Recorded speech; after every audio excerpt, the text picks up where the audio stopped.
지금부터 156회 키스텝 수요 포럼을 시작하도록 하겠습니다. 안녕하십니까? 키스텝 사업조정본부장 전승수입니다. 키스텝에서는 과학기술 이슈와 연구개발 현안에 대해서 토론하고 합리적 대안을 모색하는 자리를 마련하고 있습니다. 오늘은 차세대 2차전지 기술 경쟁력 강화 방안이라는 주제로 논의를 진행할 계획입니다. 본 논의에서는 2차전지 핵심 기술 연구개발 현황에 대해서 살피고 주요 이슈를 파악한 후에 혁신 생태계 조망과 경쟁력 제고 전략에 대해서 중점 논의하도록 하겠습니다. 현재 본 토론은 인터넷 생중계로 유튜브를 통해 중계되고 있습니다. 온라인 시청 및 질의에 많은 참여와 관심을 부탁드리겠습니다. 그럼 주제 발제에 앞서서 한국과학기술기획평가원 정병선 원장님의 개회 말씀이 있으시겠습니다.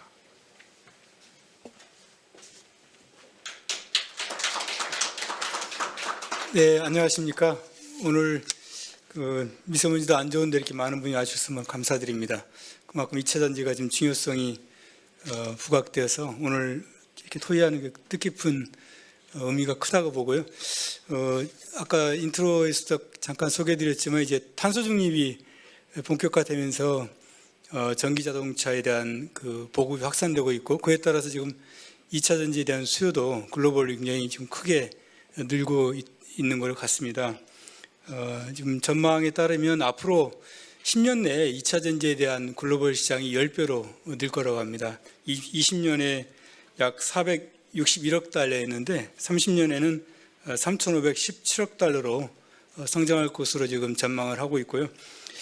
다행히 현재 지금 2차 전지에 대한 시장 점유율은 우리 한국을 비롯해서 한중일이 95%를 지금 점유하고 있습니다.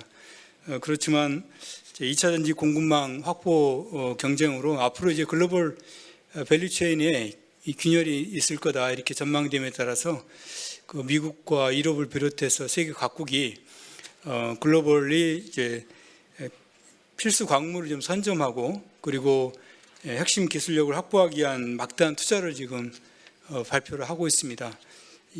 중국도 2차 전지 공급망을 안전하게 확보하기 위한 정책을 마련하고 있고, 또 기존 2차 전지 기술 고도화에도 다양한 정책적 수단을 동원해서 막대한 투자를 하는 걸로 지금 발표를 하고 있습니다.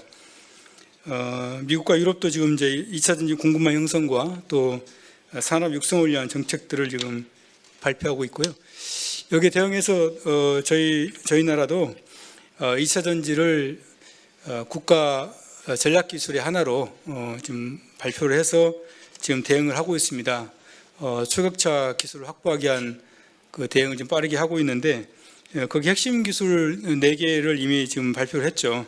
하나가 리튬 이온 전지 및 핵심 소재 개발이고, 두 번째가 차세대 2차 전지 소재 셀, 세 번째가 2차 전지 모듈 시스템, 네 번째가 2차 전지 재활용, 재사용 파트에 대한 기술을 선정해서 지금 로드맵을 마련하는 중에 있습니다.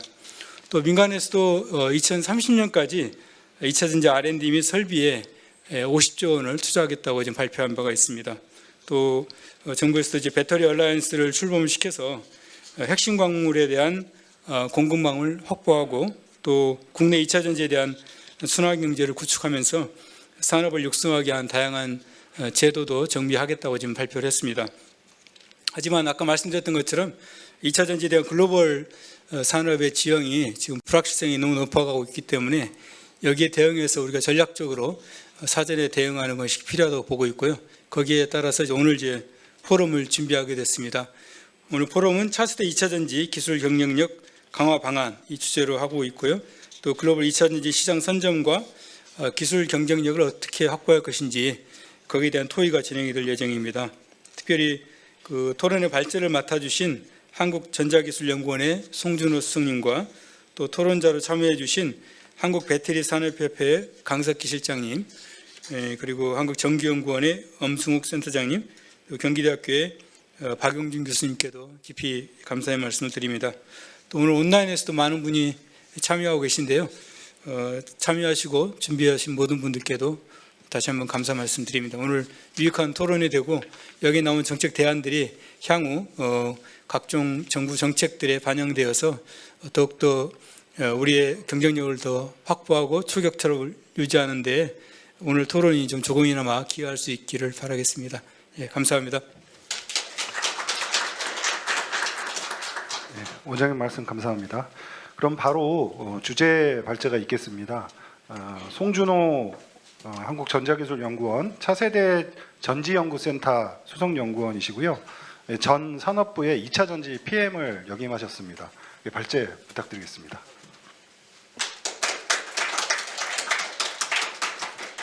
네, 반갑습니다. 좀 전에 소개받은 송준호 수석연구원입니다. 이렇게 귀한 자리에 불러주셔서 다시 한번 감사드립니다. 발표를 시작하도록 하겠습니다.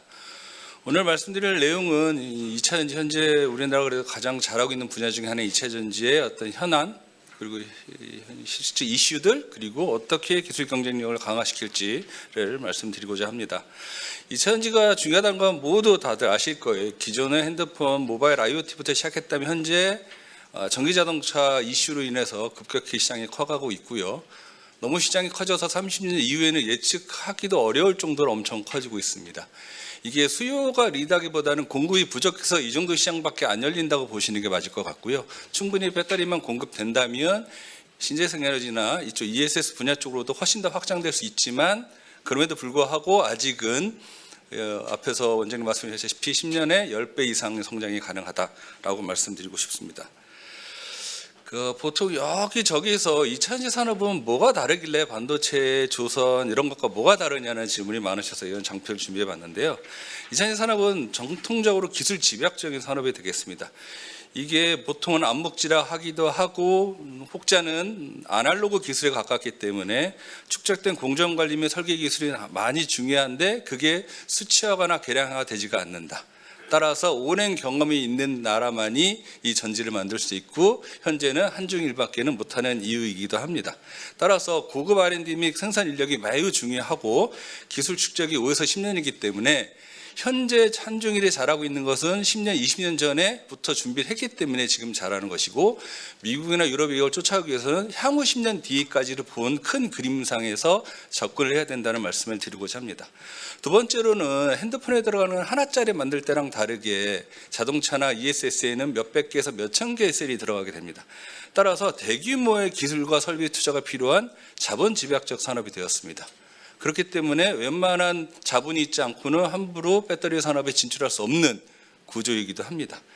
그리고 마지막으로 화재 이슈도 있고 여러 가지 있겠지만 결국 주 시장의 자동차 시장으로 봤을 때 거기에 가장 필요한 핵심 부품인 배터리를 직접 가까운 지역에서 조달하고자 하는 전기차 제조사의 요구 그리고 물류 비용 절감 등을 위해서 어쩔 수 없이 소유자 중심으로 사이트에 옮겨가고 있다라는 말씀을 드릴 수 있겠습니다.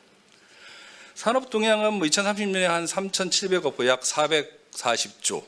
그 이후에는 1,000조가 언제 될지는 감히 상상하기도 어려울 것 같습니다.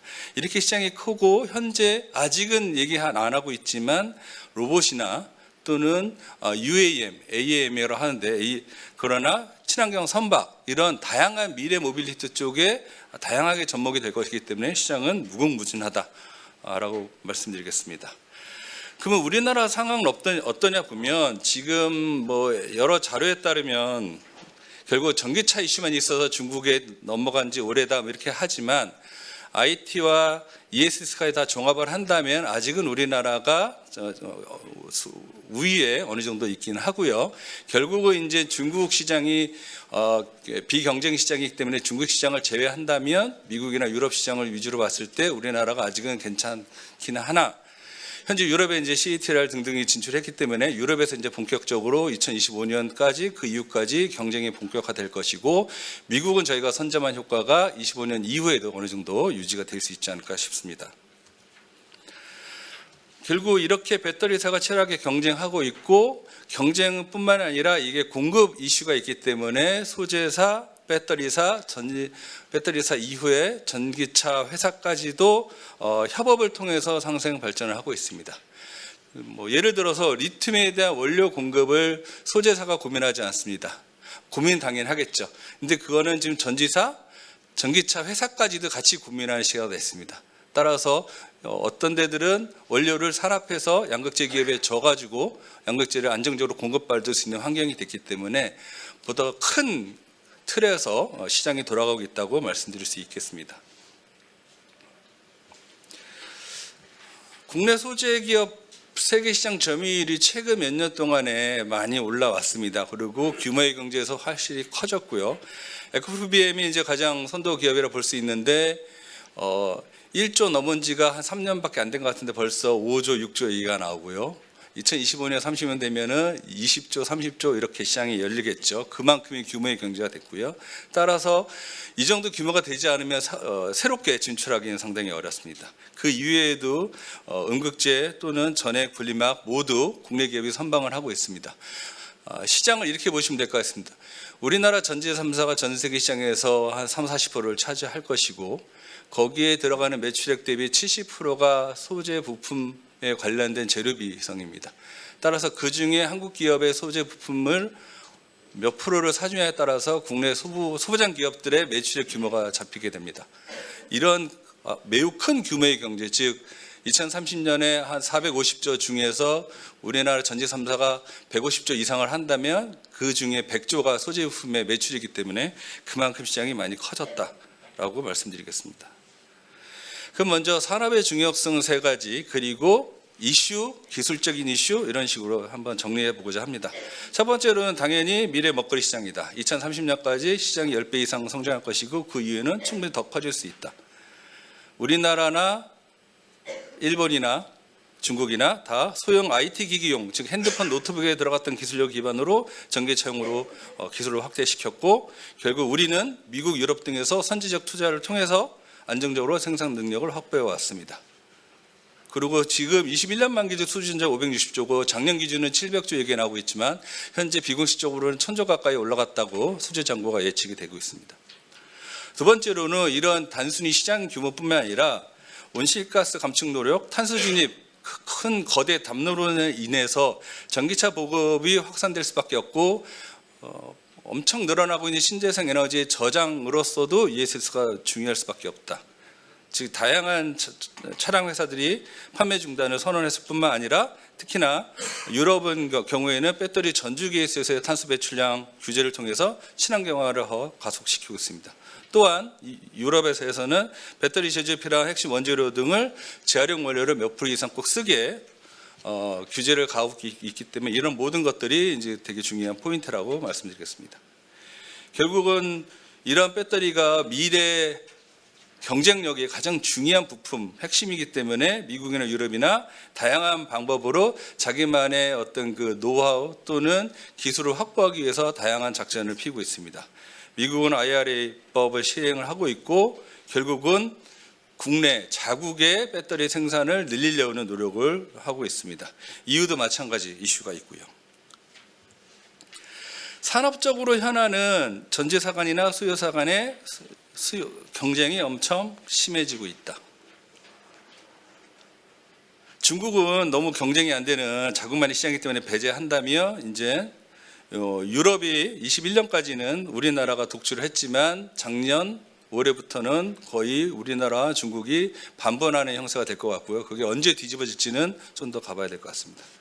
대신 이제 미국 시장은 재작년까지는 일본 파나소닉이 우위에 있었지만 이거는 금방 우리나라가 위주로 우리나라가 70% 이상씩 한저하게 점유율을 높일 거라고 보이고 있습니다.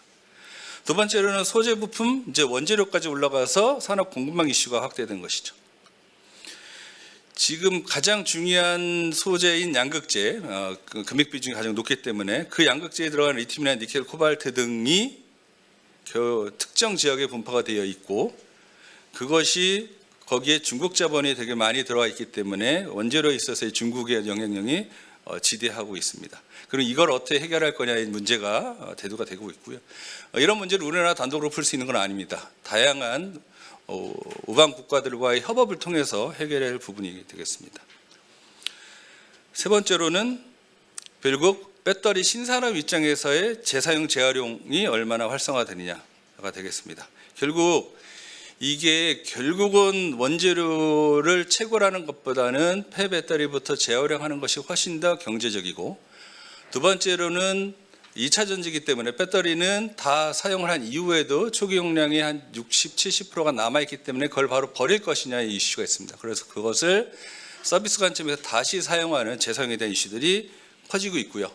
특히나 여러분 보셨을 겁니다. 여러 가지 전기자전거나 배터리는 공유 대여 서비스들이 활발히 되고 있기 때문에 그런 측면에서의 신산업 창출 기회가 부각이 되고 있습니다.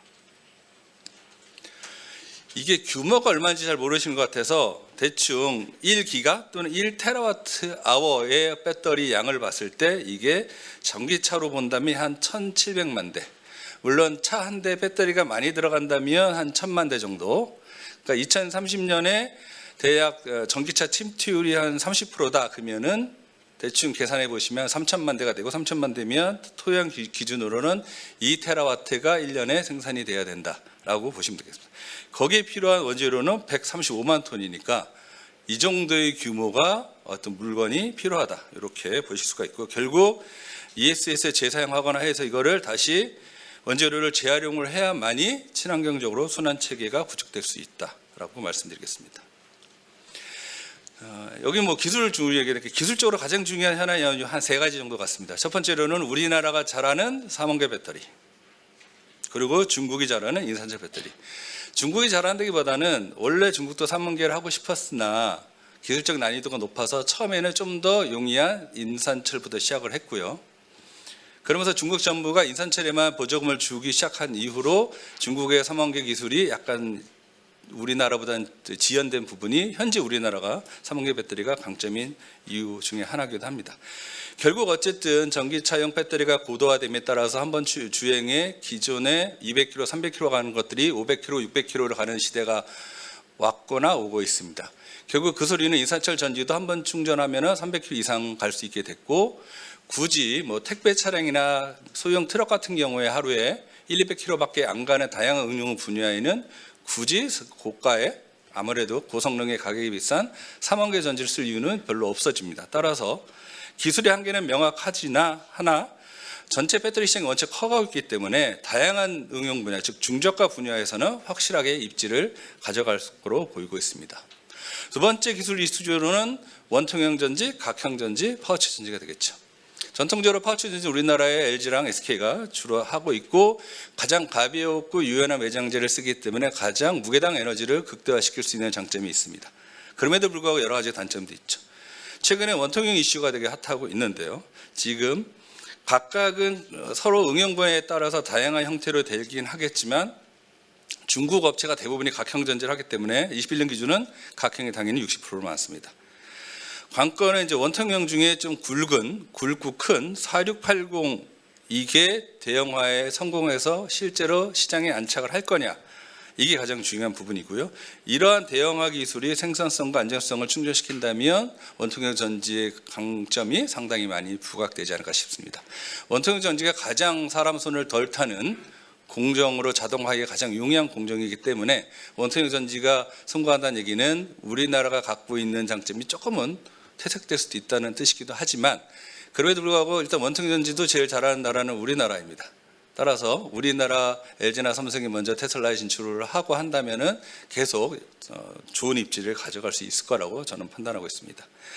마지막 세 번째는 전통적인 질문 중에 하나죠. 전고체 전지를 위주로 한 차세 전지라는 게 있는데 그건 언제부터 시장에 열릴 거고 그게 얼마나 매력적이냐 등등등의 질문이 많습니다. 제가 앞에서 말씀드렸어요. 차세 전지가 나온다고 해서 이게 전지 기술이라는 것이 하나를 잘 만드는 기술이 아니라 전지 기술의 꽃은 동일한 성능으로 100만 개, 1000만 개를 똑같이 만들어내는 기술이 가장 중요한 기술입니다. 즉 그런 기술을 봤을 때 전고체 전지 기술은 아직 무르익지 않았습니다. 다른 차세 전지도 마찬가지고요. 그 전고체 전지는 불이 안 날 거다? 불을 낼 수 있습니다.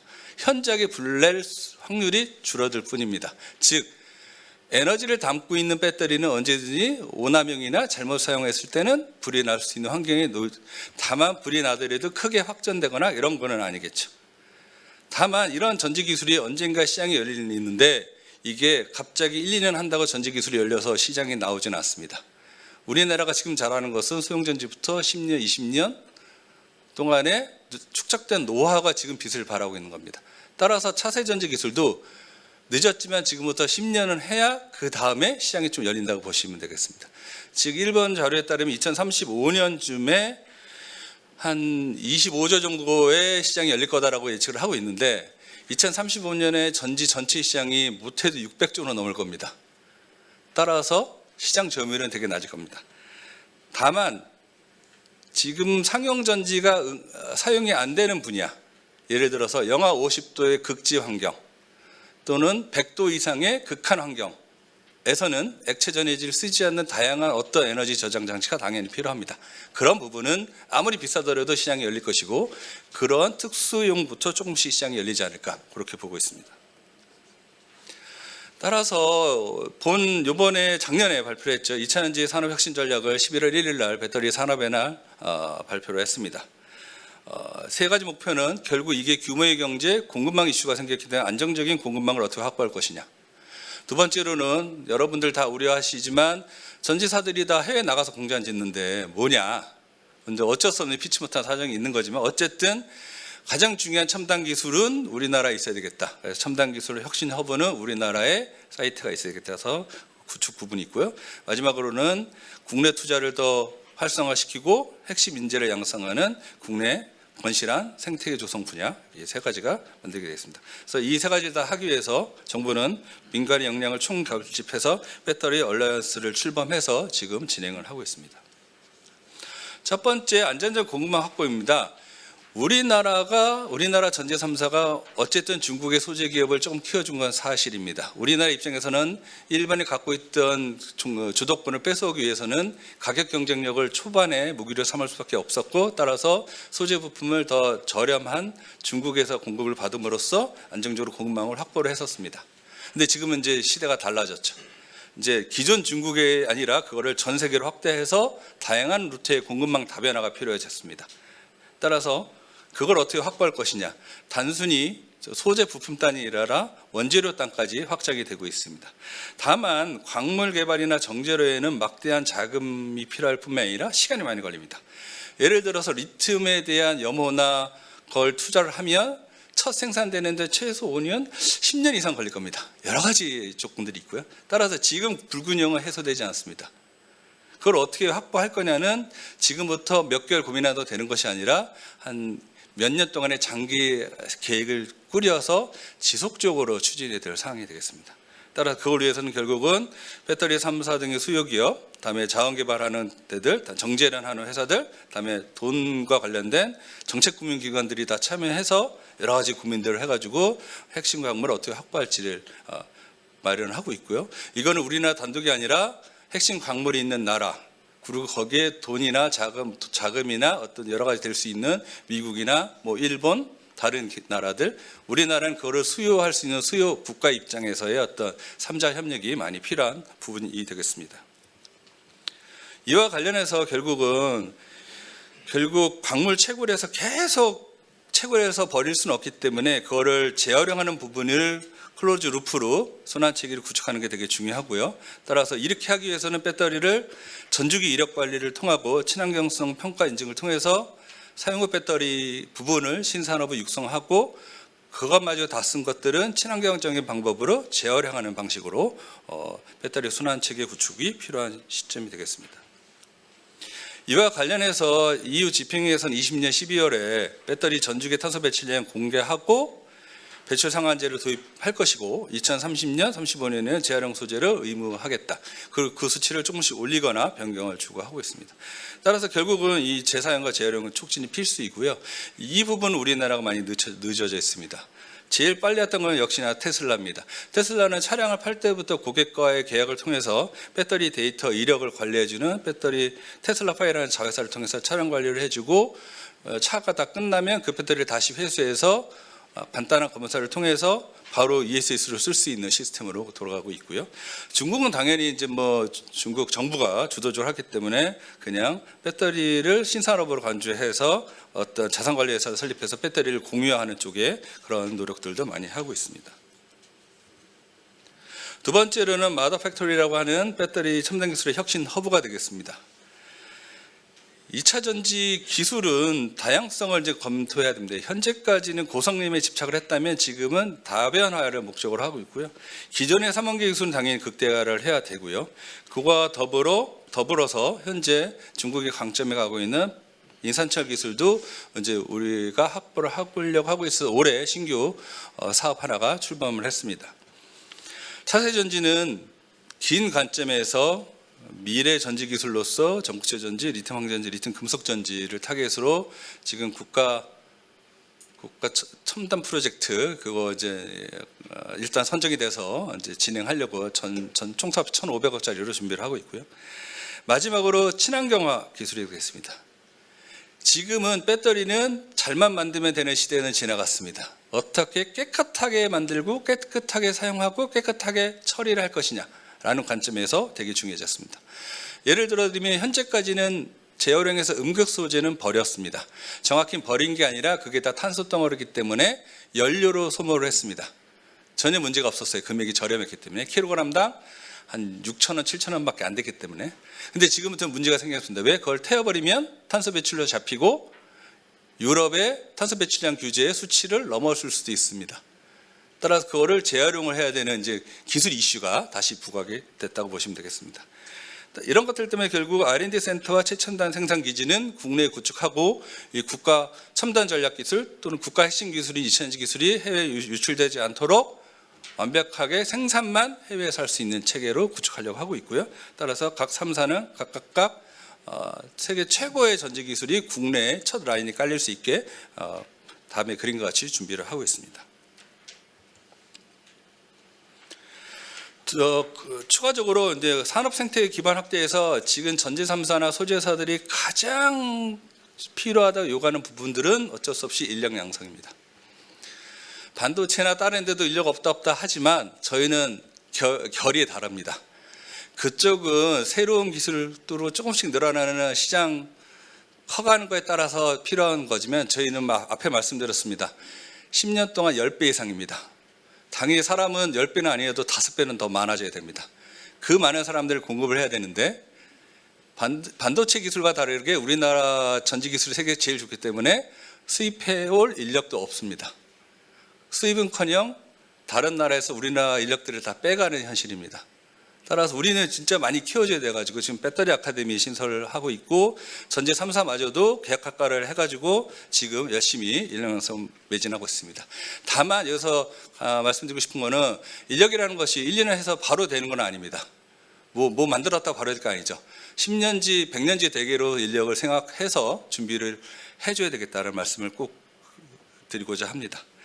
소보장 경쟁력 강화는 19년 대일 규제 대응과 맞물려서 현재 몇 년 동안 계속 지속되었던 테마이기 때문에요. 간단하게 말씀 안 드리겠지만 그때 했던 실적이 현재 빛을 발하고 있다고 보시면 되겠습니다.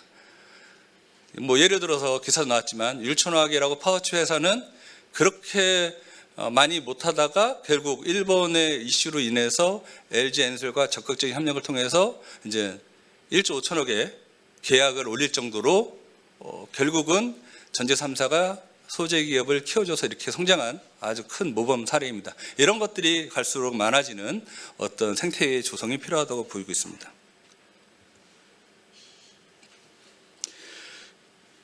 그 생태계 관련해서 전지산업협회에서 배터리 산업협회에서 조사한 자료가 있습니다. 현재 전지 3사를 위수해서 소재사까지 해서 2차전지 분야의 종사자들이 약 3만 명 정도 됩니다. 그리고 2030년에는 31년에는 약 12만 명이 필요하다고 하고 있습니다. 한 4배 정도 본 거죠. 그럼 그런 인력들을 어떻게 공급을 할 것이냐라는 것들을 하고 있고요. 저도 그래서 저 모든 아는 대학생들하고 모든 사람들한테 배터리를 좀 할 줄 알면 취직은 잘 된다. 그리고 영어를 좀 더 잘하면 원하는 나라에 갈 수 있다. 왜냐하면 전 세계에 전지 라인이 깔릴 거기 때문에 그렇게 말씀드립니다. 마지막으로 세세한 기술적 이슈는 말씀 안 들었어요. 더 큰 담론이 필요했고요. 그러면 일본 소니사에서 처음으로 리튬이온 전지를 발명해서 시장에 냈을 때가 91년이었습니다. 딱 한 세대 30년이 지나가고 있습니다. 한 세대 동안 전지의 성능은 원통형 전지로 시작을 했지만 킬로그램당 80와트 per 킬로그램에서 현재 300까지 올라와 있습니다. 즉 30년 동안 채 4배가 안 늘었습니다. 반도체가 보면 웃긴다고 하겠지만 저희 전지쟁이들은 야, 우리 죽어도 4배 안 될 줄 알았더니 4배 가까이는 가네였습니다. 그래서 차세전지에 대해서 관심이 많죠. 차세전지는 그 300을 400, 500으로 늘 수 있는 가능성이 보이기 때문입니다. 다만 그 가능성 1 때문에 99 이상의 더 노력이 필요한 건 사실입니다. 그러나 지금 시대가 바뀌었죠. 고성능으로 시장을 평가받는 시대가 지났습니다. 가면 갈수록 성능은 극한에 다다르고 있기 때문에 조만간 중국산 배터리나 우리나라 배터리나 크게 뭐 성능적으로는 차이 없는데? 라는 시대가 올 겁니다. 그럼 그 다음은 뭐가 명품을 만드느냐입니다. 따라서 기술개혁의 방향성도 기존에 고성능화였다면 당연히 그거는 지속 유지 발전을 해야 되지만 그와 더불어 만들고 사용하고 처리하는 전 과정에 있어서의 친환경화가 이제 하나의 새로운 축으로 도래를 하고 있습니다. 그게 결국 자연순환 컨셉에서 탄소 중립, 그다음에 공급망 관점에서도 상당히 많이 중요해졌습니다. 마지막으로 안정성과 직결될 수 있지만 배터리는 안전하지 않습니다. 안전하면 배터리가 아니죠. 에너지를 계속 담아서 써야 되기 때문에. 따라서 배터리를 안전하게 하는 게 아니라 배터리를 안전하게 사용해야 됩니다. 안전하게 사용하려면 뭐가 되든 결국 배터리에도 지능이 들어가야 되는 거죠. 현재 배터리 제조 기술도 아날로그적 기술이었다면 지금 LG 엔솔이나 다들 이거를 디지털로 접목시키려고 하고 있습니다. 그래서 전지 제조에 있어서도 불량률을 최소화하기 위해서 다양한 디지털 기술이 들어가고 있고요. 배터리 사용 환경에서도 배터리가 알아서 힘들 때는 자기가 그 정보를 상위로 올려줄 수 있는, 저는 배터리를 사람과 같다고 생각합니다. 매일 사람이 밥 먹듯이 배터리도 매일 전기 먹고요. 일하다가 언젠간 죽겠죠. 사람도 1년에 한 번씩 건강검진을 받는데 배터리도 상시 감시 장치들이 있어야 됩니다. 그런 것들을 통해서 배터리를 훨씬 더 믿고 안심하고 사용할 수 있는 환경이 되겠죠. 그런 것들은 아직 우리나라가 좀 미진한 부분이지만 좀 시급이 많이 필요한 부분이 되겠습니다. 이것으로 우리나라 2030년에 글로벌 시장을 선도를 할 겁니다. 비록 중국 내수 시장이 원체 크기 때문에 규모로는 중국에 좀 밀릴 수 있겠지만 기술적이거나 여러 가지 면에서 전반적으로는 글로벌 시장을 선도할 거라고 저는 믿어 의심치 않습니다. 결국 그렇게 하기 위해서는 고성능 배터리와 거기에 관련된 소지품 장비 기술은 지속적으로 발전이 필요하고요. 두 번째로는 고성능 2차 전지를 보다 안전하고 세컨드 라이프까지 사용할 수 있는 기반 마련을 위해서는 지능형 배터리, 즉 진단 관리 시스템이 고도화가 돼야 됩니다. 마지막으로 2차 전지 제조부터 폐기까지 탄소 배출이 안 되긴 않겠지만 저탄소 배출, 자원 재순환을 준비할 수 있는 기술 개발이 필요하다고 봅니다. 결국 마지막으로는 친환경적으로 제조한 고성능 2차 전지를 진흥화시켜줌으로써 사용자보다 믿고 안심하고 쓸 수 있는 배터리 중심 사회를 구축하는 것들이 제 마지막 바람이 되겠습니다. 예, 감사합니다. 예, 송준호 수석연구원님 발제 감사합니다. 최근에 MIT 미래기술들 선정 항목 중에 2차 전지 재활용 기술이 선정이 돼서 굉장히 첨단 분야를 중심으로 미래기술이 선정되는 방식이었는데 지금 발제를 듣고 나 보니 굉장히 첨단화되고 지능화되고 있는 추세라는 게 좀 잘 설명을 해주셨던 것 같고요. 발제를 통해서 탄소 중립이나 ESS 그리고 향후의 모빌리티 기술이나 로봇 등 그 2차 전지 그리고 배터리에 대한 소요와 시장이 지속적으로 확대될 전망을 내용을 중심으로 좀 설명을 해주셨고요. 그리고 주요국들의 주요 전략 기술이자 중점 연구개발 품목으로 설정이 되어진 상태라서 굉장히 좀 경쟁이 좀 심하다 얘기를 해주셨고, 미국의 IRA법이나 중국의 자국 보호 육성 계획이나 이렇게 이제 국가 간 경쟁이 굉장히 심화되는 추세라서 안정적인 공급망과 원자재 확보 방안 그리고 첨단 기술력 확보 그리고 다양한 그 전후방 기술 산업과의 융합 모델 연관 전략이 중요하다고 좀 강조를 해주셨습니다. 연구개발 쪽으로는 고성능 친환경 지능형 측면의 배터리 기술이 주요하고 재사용이나 재활용 기술에 대해서 좀 중점적으로 고민할 필요가 있다 제언을 해주셨고요. 추가적으로 저희 나라에서 조금 보완해야 될 내용들이 사용 후 재사용, 폐배터리 재활용에 대한 법제도가 좀 미비하다라는 의견이 포함이 되어져 있었고요. 특히 인재에 대한 부족 그리고 향후의 시장 확대 추세에 비해서 현재 인재나 연구 인력 육성에 대해서는 좀 미진하다라는 지적을 해주셨습니다. 발제 감사드리고요. 그럼 바로 패널 분들의 요지 발표가 있겠습니다. 패널 요지는 7분 내외로 좀 부탁을 드리도록 하겠습니다. 그럼 먼저 강석기 한국배터리산업협회의 기술개발실장님 부탁드리겠습니다. 네, 한국배터리산업협회의 강석기입니다. 제가 말씀드리고자 하는 내용은 좀 세 가지로 구분해서 말씀을 드리겠는데요. 첫째는 우리가 많이 표현하고 있는 차세대 전지, 차세대 2차 전지는 과연 어떤 전지를 의미하는가, 저희가 그거를 한번 정의를 한번 해야 될 것 같고요. 두 번째는 이 전지 분야에서 우리 경쟁국들 또는 우리가 납품하고 있는 수요 시장 미국, 유럽이겠죠. 이 국가들 간의 기술 격차가 어느 정도 될 것인가.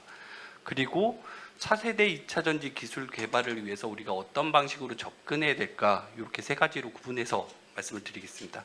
첫째, 차세대 전지란 사실 2차 전지의 기본 개념은 화학 에너지와 전기 에너지의 변환을 통해서 반복 사용을 하는 전지들을 의미하고 있거든요. 그리고 실제로 우리가 가장 많이 접하는 전지가 리튬 이온 2차 전지이기 때문에 리튬 이온 2차 전지를 많이들 생각을 하십니다.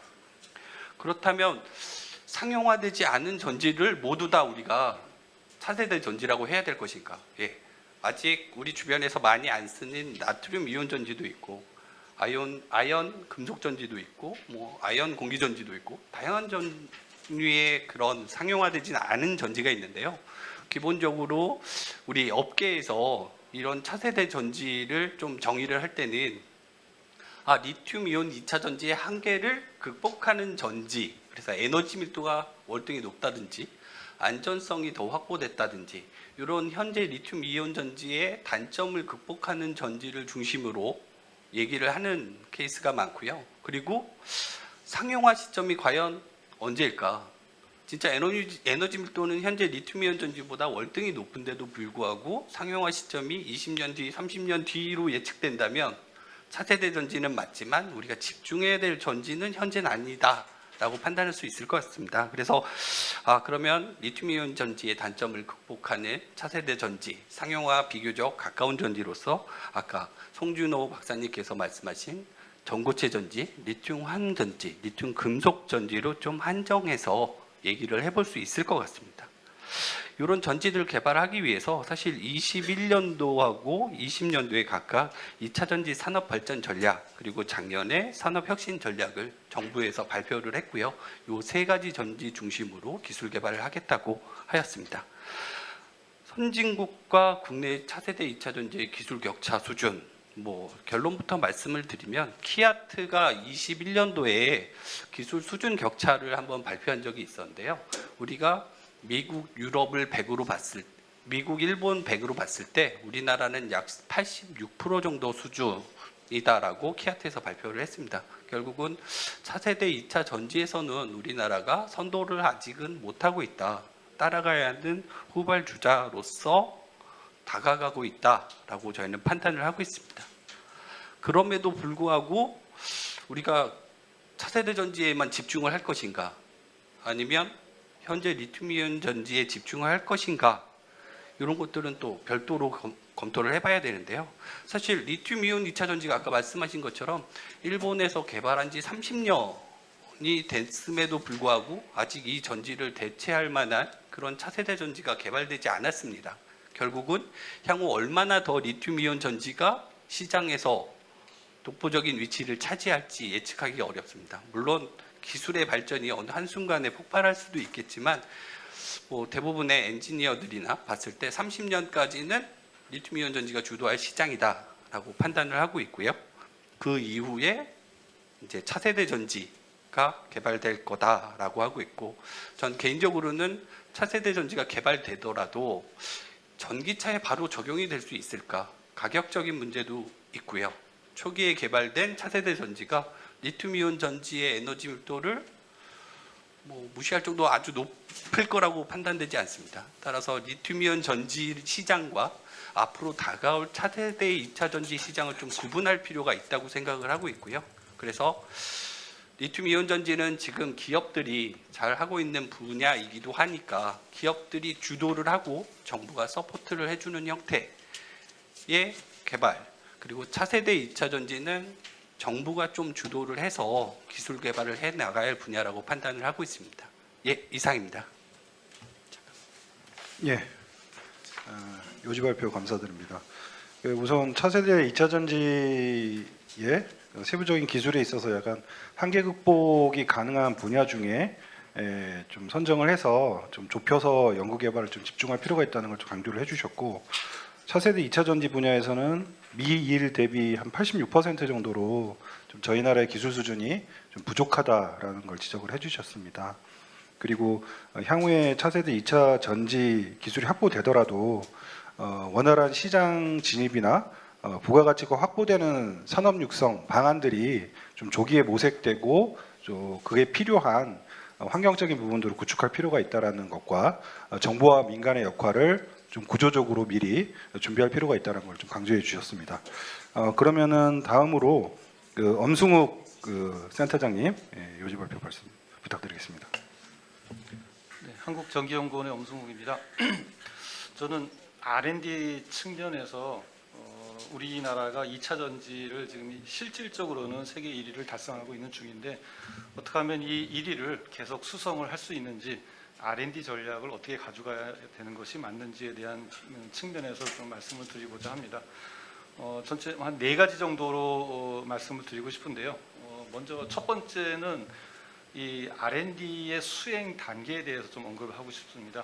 지금 현재 과거서부터 현재까지는 이제 기초 연구는 대학, 그다음에 연구소는 응용 연구, 그다음에 상용화 연구는 기업 중심으로 수행이 되어 왔었습니다. 굉장히 합리적인 수순이고요.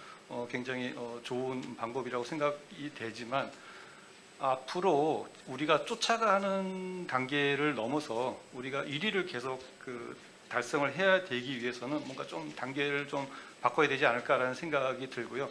이걸 좀 복합적으로 동시 수행하는 필요성이 있지 않을까라고 생각합니다. 주로 이제 민간이 이제 주도하는 그런 기업 주도의 그런 연구 단계를 접목하는 게 좋지 않을까라는 생각이 듭니다. 그래서 특히 현 세대 전지 같은 경우에는 이미 저희가 1위를 달성을 했고, 나머지 그 다음 단계는 차세대 전지인데, 차세대 전지를 누구보다 빨리 상용화를 하기 위해서는 이 산업계가 초기 단계부터 참여를 하는 수요 맞춤형 개발 전략이 필요하다고 생각을 합니다.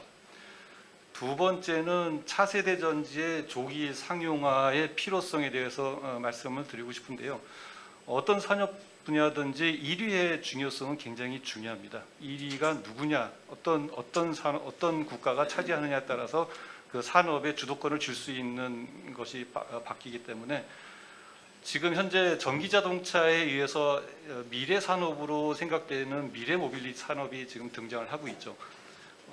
전기 선박이나 그다음에 항공 모빌리티 등의 이제 산업이 이제 등장을 하고 있는데, 2차 전지 수요가 이제 점점 더 증가할 거로 생각을 하고 있고, 그리고 현재 리튬 2차 전지에 이제 발화 사고가 많이 나고, 그다음에 조금 더 오랜 시간 사용하고 싶은 수요자의 욕구를 만족시키기 위해서는 차세대 전지의 개발이 굉장히 필요하다라고 생각을 합니다.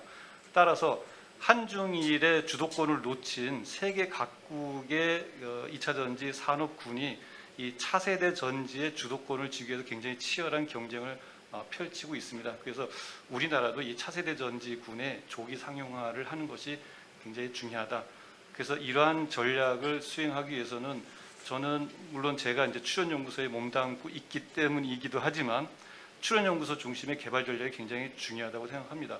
출연연구소의 역할은 대학에서 벌이는 기초연구와 그 다음에 산업계에서 수행하는 상용화 연구의 연계점을 제공할 수 있는 포인트라고 생각을 합니다.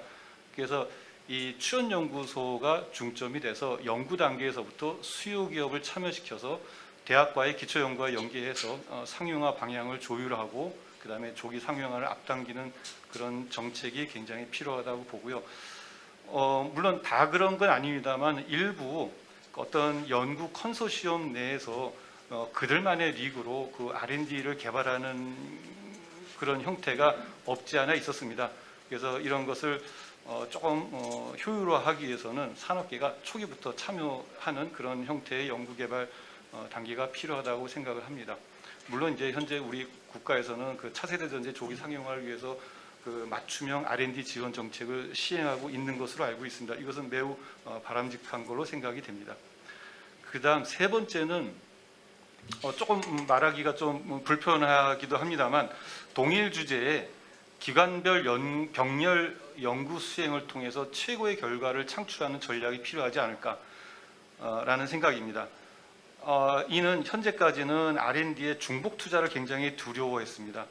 왜 그러냐면은 이제 좀 더 많은 이제 선택을 하고 많은 연구기관을 통해서 다양한 연구 결과를 얻기 위한 전략이기도 했지만 지금은 어느 정도 그 연구 범위가 좁혀지고 있기 때문에 다양한 연구기관에 동일한 연구비를 주어서 그 중에 최고의 연구 결과를 국가가 취하는 형태도 필요하지 않는가.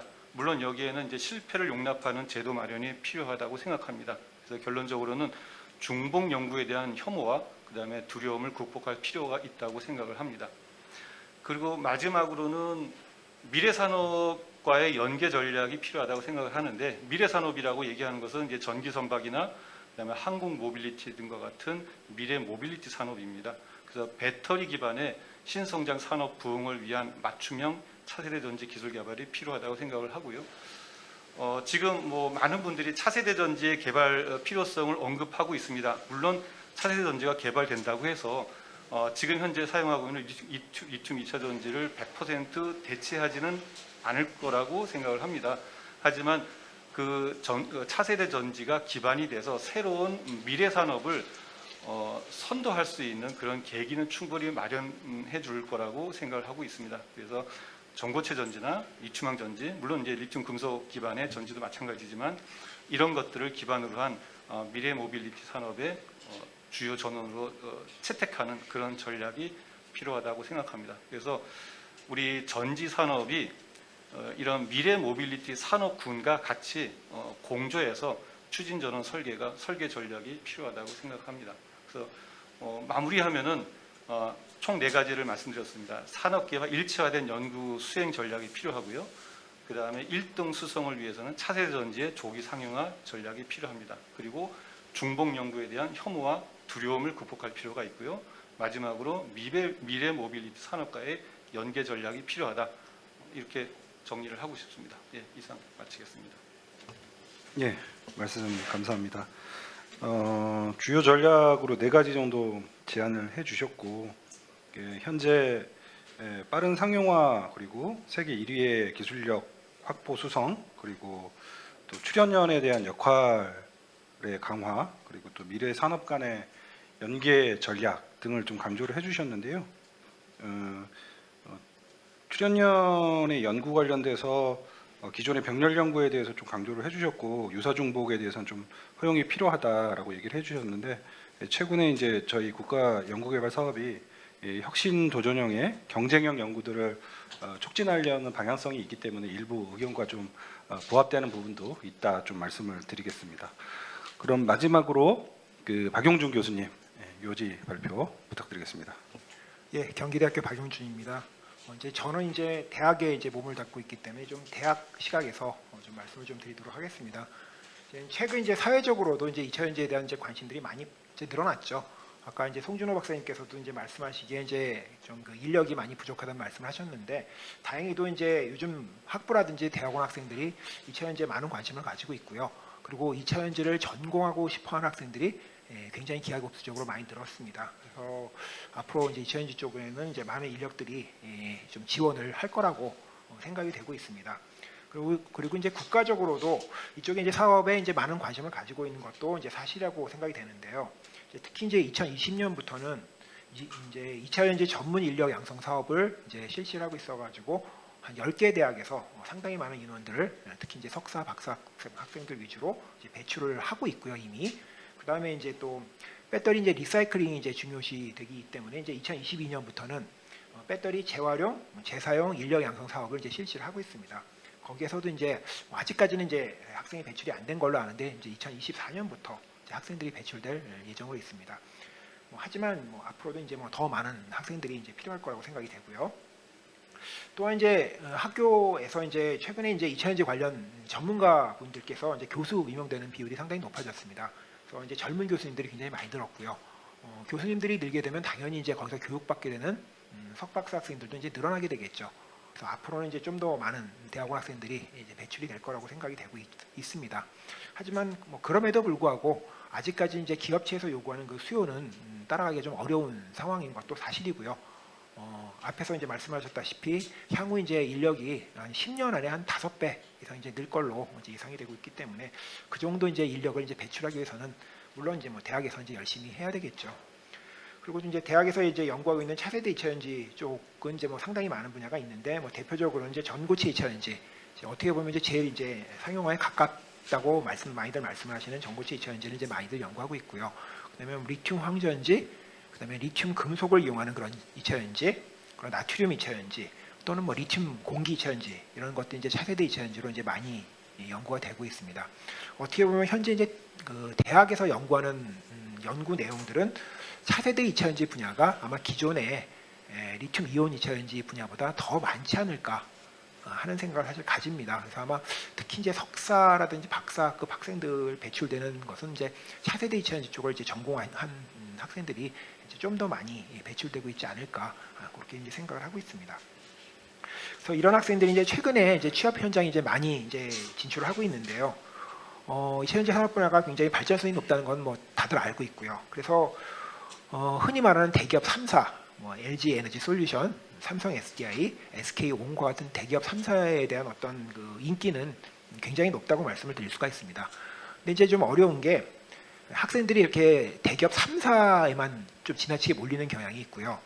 그 위에 나머지 이제 중견기업 쪽에 이제 조금 적게 가는 어떻게 보면 선호도가 좀 떨어지는 그런 부분들이 좀 있어가지고 중소기업을 운영하시는 분들 입장에서 특히 인력난을 이제 많이 말씀들을 하십니다. 사실 그런 이유가 정확히는 아니겠습니다만은 학생들 사이에 이제 그 반도체 분야 같은 경우에는 이제 중견기업들이 상당히 많이 있는 걸로 알려져 있는데 2차전지 쪽에서는 이제 중견기업들이 많이 좀 안 알려져 있어요. 사실 이제 최근에는 이제 중견기업들이 많이 생겼고요.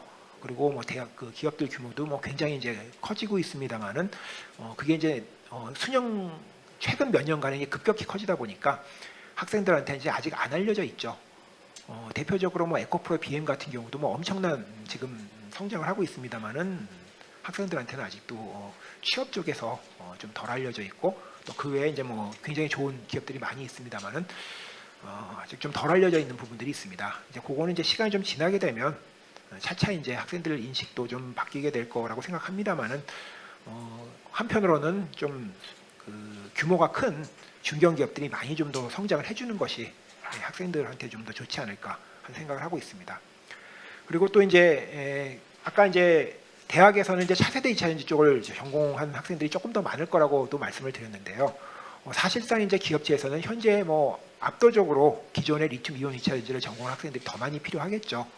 하지만 이제 학생들이 이제 차세대 2차전지를 많이 이제 교육받고 나오다 보니까 어떻게 보면 조금 선호도가 차세대 2차전지 하는 친구들이 좀 떨어지는 부분도 사실 없지 않아 있는 것 같습니다. 그래서 그런 부분들이 조금 아쉬운 부분이 좀 있다고 좀 말씀을 드릴 수가 있습니다. 마지막으로 2차전지 및 이제 차세대 2차전지 인력 육성 방안에 대해서 이제 말씀을 드리면요. 2차전지 분야는 당연히 이제 학사 졸업생들도 많이 필요합니다. 하지만 이제 연구라든지 이런 전문가가 필요하실 거예요. 학사 졸업생들은 사실 그냥 학생들을 또 재교육을 당연히 필요하겠지만 뽑으면 되는 부분이 있지만 석박사 학생들은 키워내야 되는 부분들이 있거든요. 그래서 석박사급 인력 양성이 상당히 시급한 상황이고요. 그리고 그에 따라서 이제 인력 육성도 좀 이 부분에 이제 초점을 맞춰가지고 진행하는 것이 좀 바람직하다고 생각이 됩니다. 현재도 이제 거점 대학 위주의 이제 석박사 인력 양성 프로그램은 좀 잘 진행이 되고 있는데 그럼에도 불구하고 이제 중소기업에 계신 분들은 항상 이제 인력 공급이 좀 원활하지 못하다고 아마 느끼고 계실 거라고 생각이 됩니다. 그 이유가 아까도 말씀드렸다시피 학생들이 이제 대기업만 좀 선호하는 그런 경향이 있거든요. 그래서 이제 중소기업에 인력을 충분히 공급할 수 있도록 어떻게 보면 이제 소규모 대학 위주의 어떤 정부 지원 정책도 좀 이와 이제 병행되어 가지고 좀 진행되는 것이 좀 바람직하다고 생각이 되고요. 그리고 이제 차세대 2차전지 연구를 이제 대학에서 이제 많이 하는데 사실 굉장히 좀 도전적인 분야입니다. 이게 과연 상용화가 될 수 있을 것인지. 솔직히 말하면 앞에 제가 이제 말씀드린 여러 가지 이제 차세대 2차전지 분야가 있는데 그 중에 한 두어 개 정도만 정말 상용화가 되면 굉장히 성공일 거라고 생각이 되거든요. 그럴 정도로 이제 위험성이 좀 많은 것이기 때문에 어떻게 보면 좀 실패가 용인되는 그런 형태의 어떤 과제가 좀 많이 좀 있었으면 좋겠습니다. 뭐 요즘 이제 많이 늘어난 것도 사실입니다. 뭐 기초 연구 과제도 실패를 많이 용인해주고 있고요.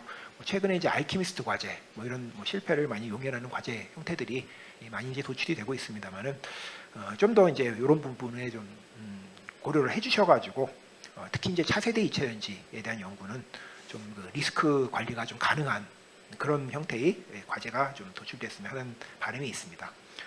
그리고 또 이제 산업계 일각에서는 이제 차세대 2차전지를 전공한 학생들보다는 그냥 일반적인 리튬 이온 배터리를 전공한 학생들 사실 선호를 하고 있는 게 사실입니다. 근데 이제 대학에서는 이제 한 발 앞선 연구를 하다 보니까 이제 차세대 2차전지 쪽 연구를 한 학생들이 많은 게 또 현실이고요. 그런데 이제 기업에서도 이제 좀 장기적인 시각을 가지고 차세대 2차전지 연구 경험을 가진 학생들을 좀 많이 수용해 줄 수 있는 마인드를 좀 가져주셨으면 하는 부탁 말씀을 드리고요. 또 이제 마지막으로 이제 차세대 2차전지 같은 경우는 좀 새로운 스타트업을 통해 가지고 기술적인 어떤 진보가 이루어질 가능성이 굉장히 많은 분야라고 생각을 합니다. 예를 들어 테슬라 모터스 같은 경우도 사실 스타트업부터 시작하는 회사거든요. 결국 제가 생각하기에 전기차를 전 세계에 지금처럼 붐을 일으켜놓은 거는 테슬라를 빼놓고는 얘기하기가 좀 어렵다고 생각이 되거든요. 따라서 좀 새로운 2차전지 같은 경우도 새로운 스타트업을 통해 가지고 기술 진보가 급격히 일어날 가능성이 많기 때문에 스타트업 기업에 대한 어떤 정부 지원이 좀 충분히 좀 이루어졌으면 좀 하는 바람이 있습니다. 이상 마치도록 하겠습니다. 감사합니다. 예, 말씀 감사합니다.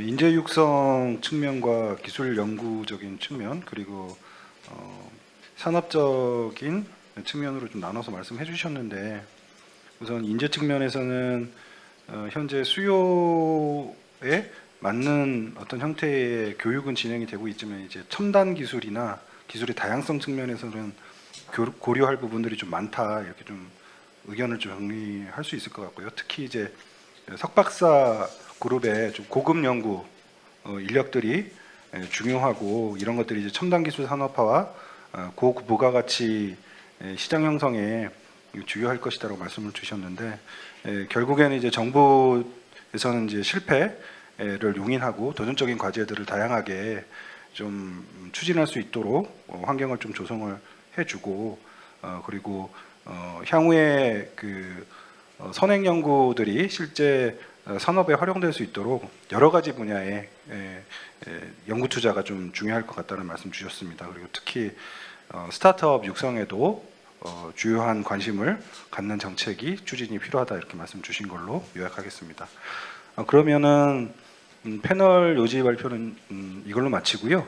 혹시 현장에 플로우 질문이 있으시면 지금 질문을 해주시고 없으시면 바로 사전 질의응답으로 갈 건데 혹시 플로우에 질문 있으신가요? 네. 아무래도 이제 정책적인 측면에서 인재 육성에 대해서 좀 질문하고 싶은데요.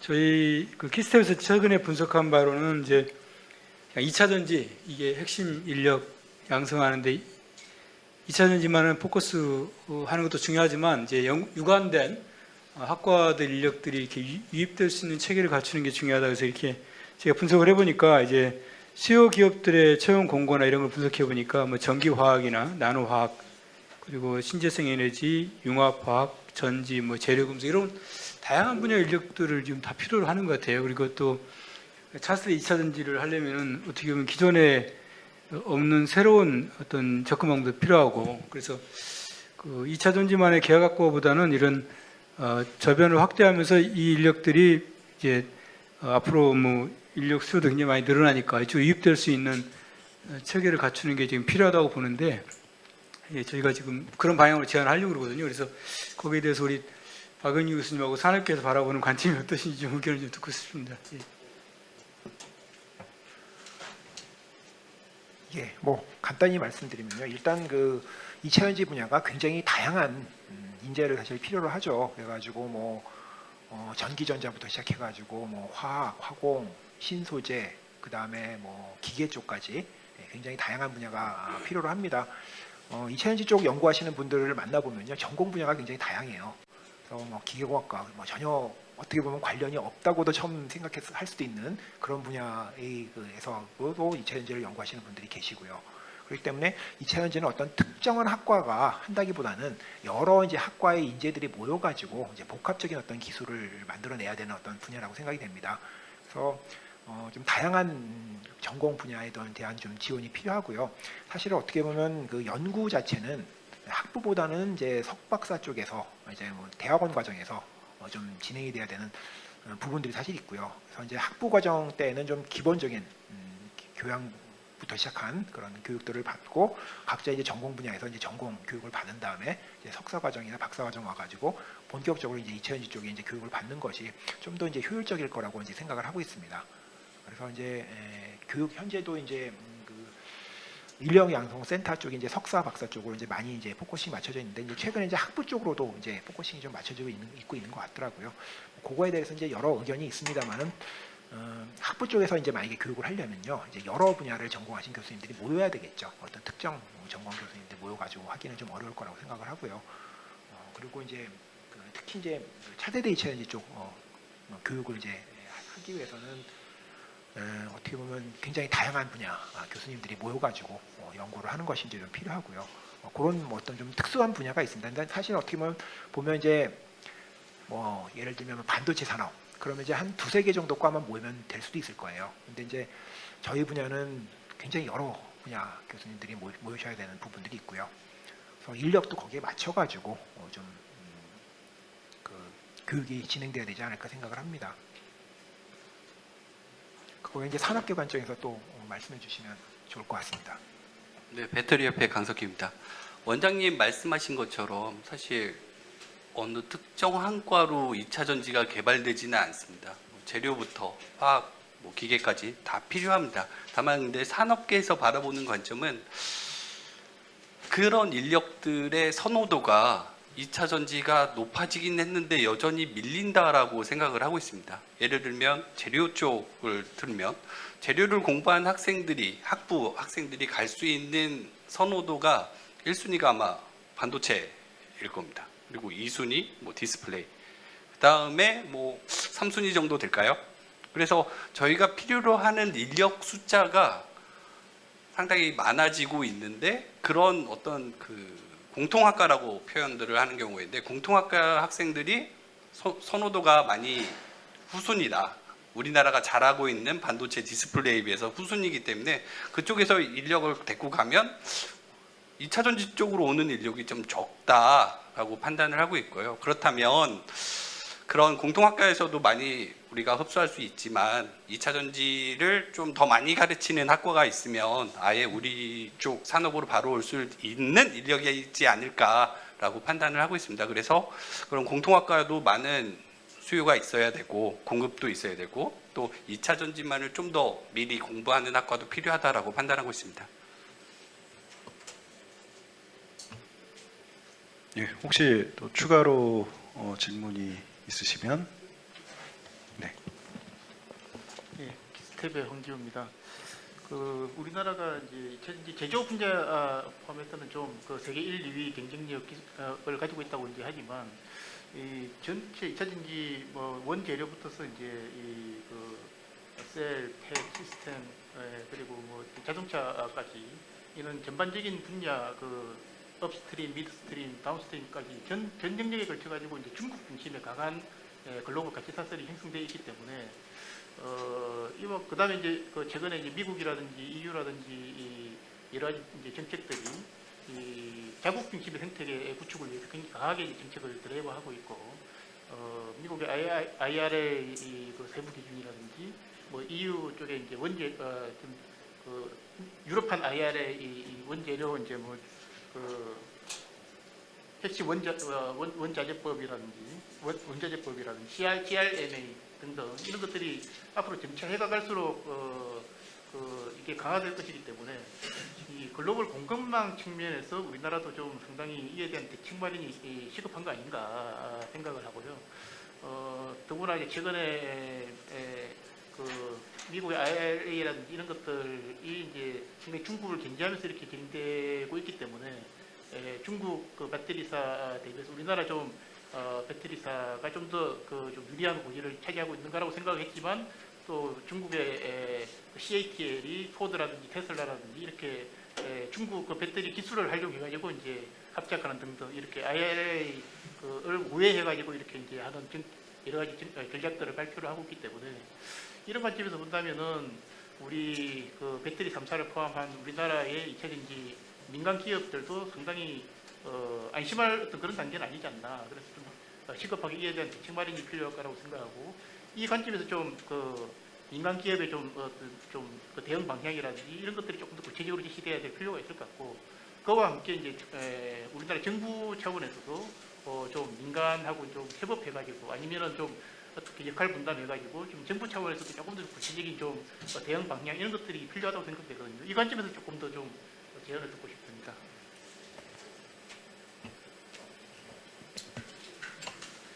전지협회 강석희입니다.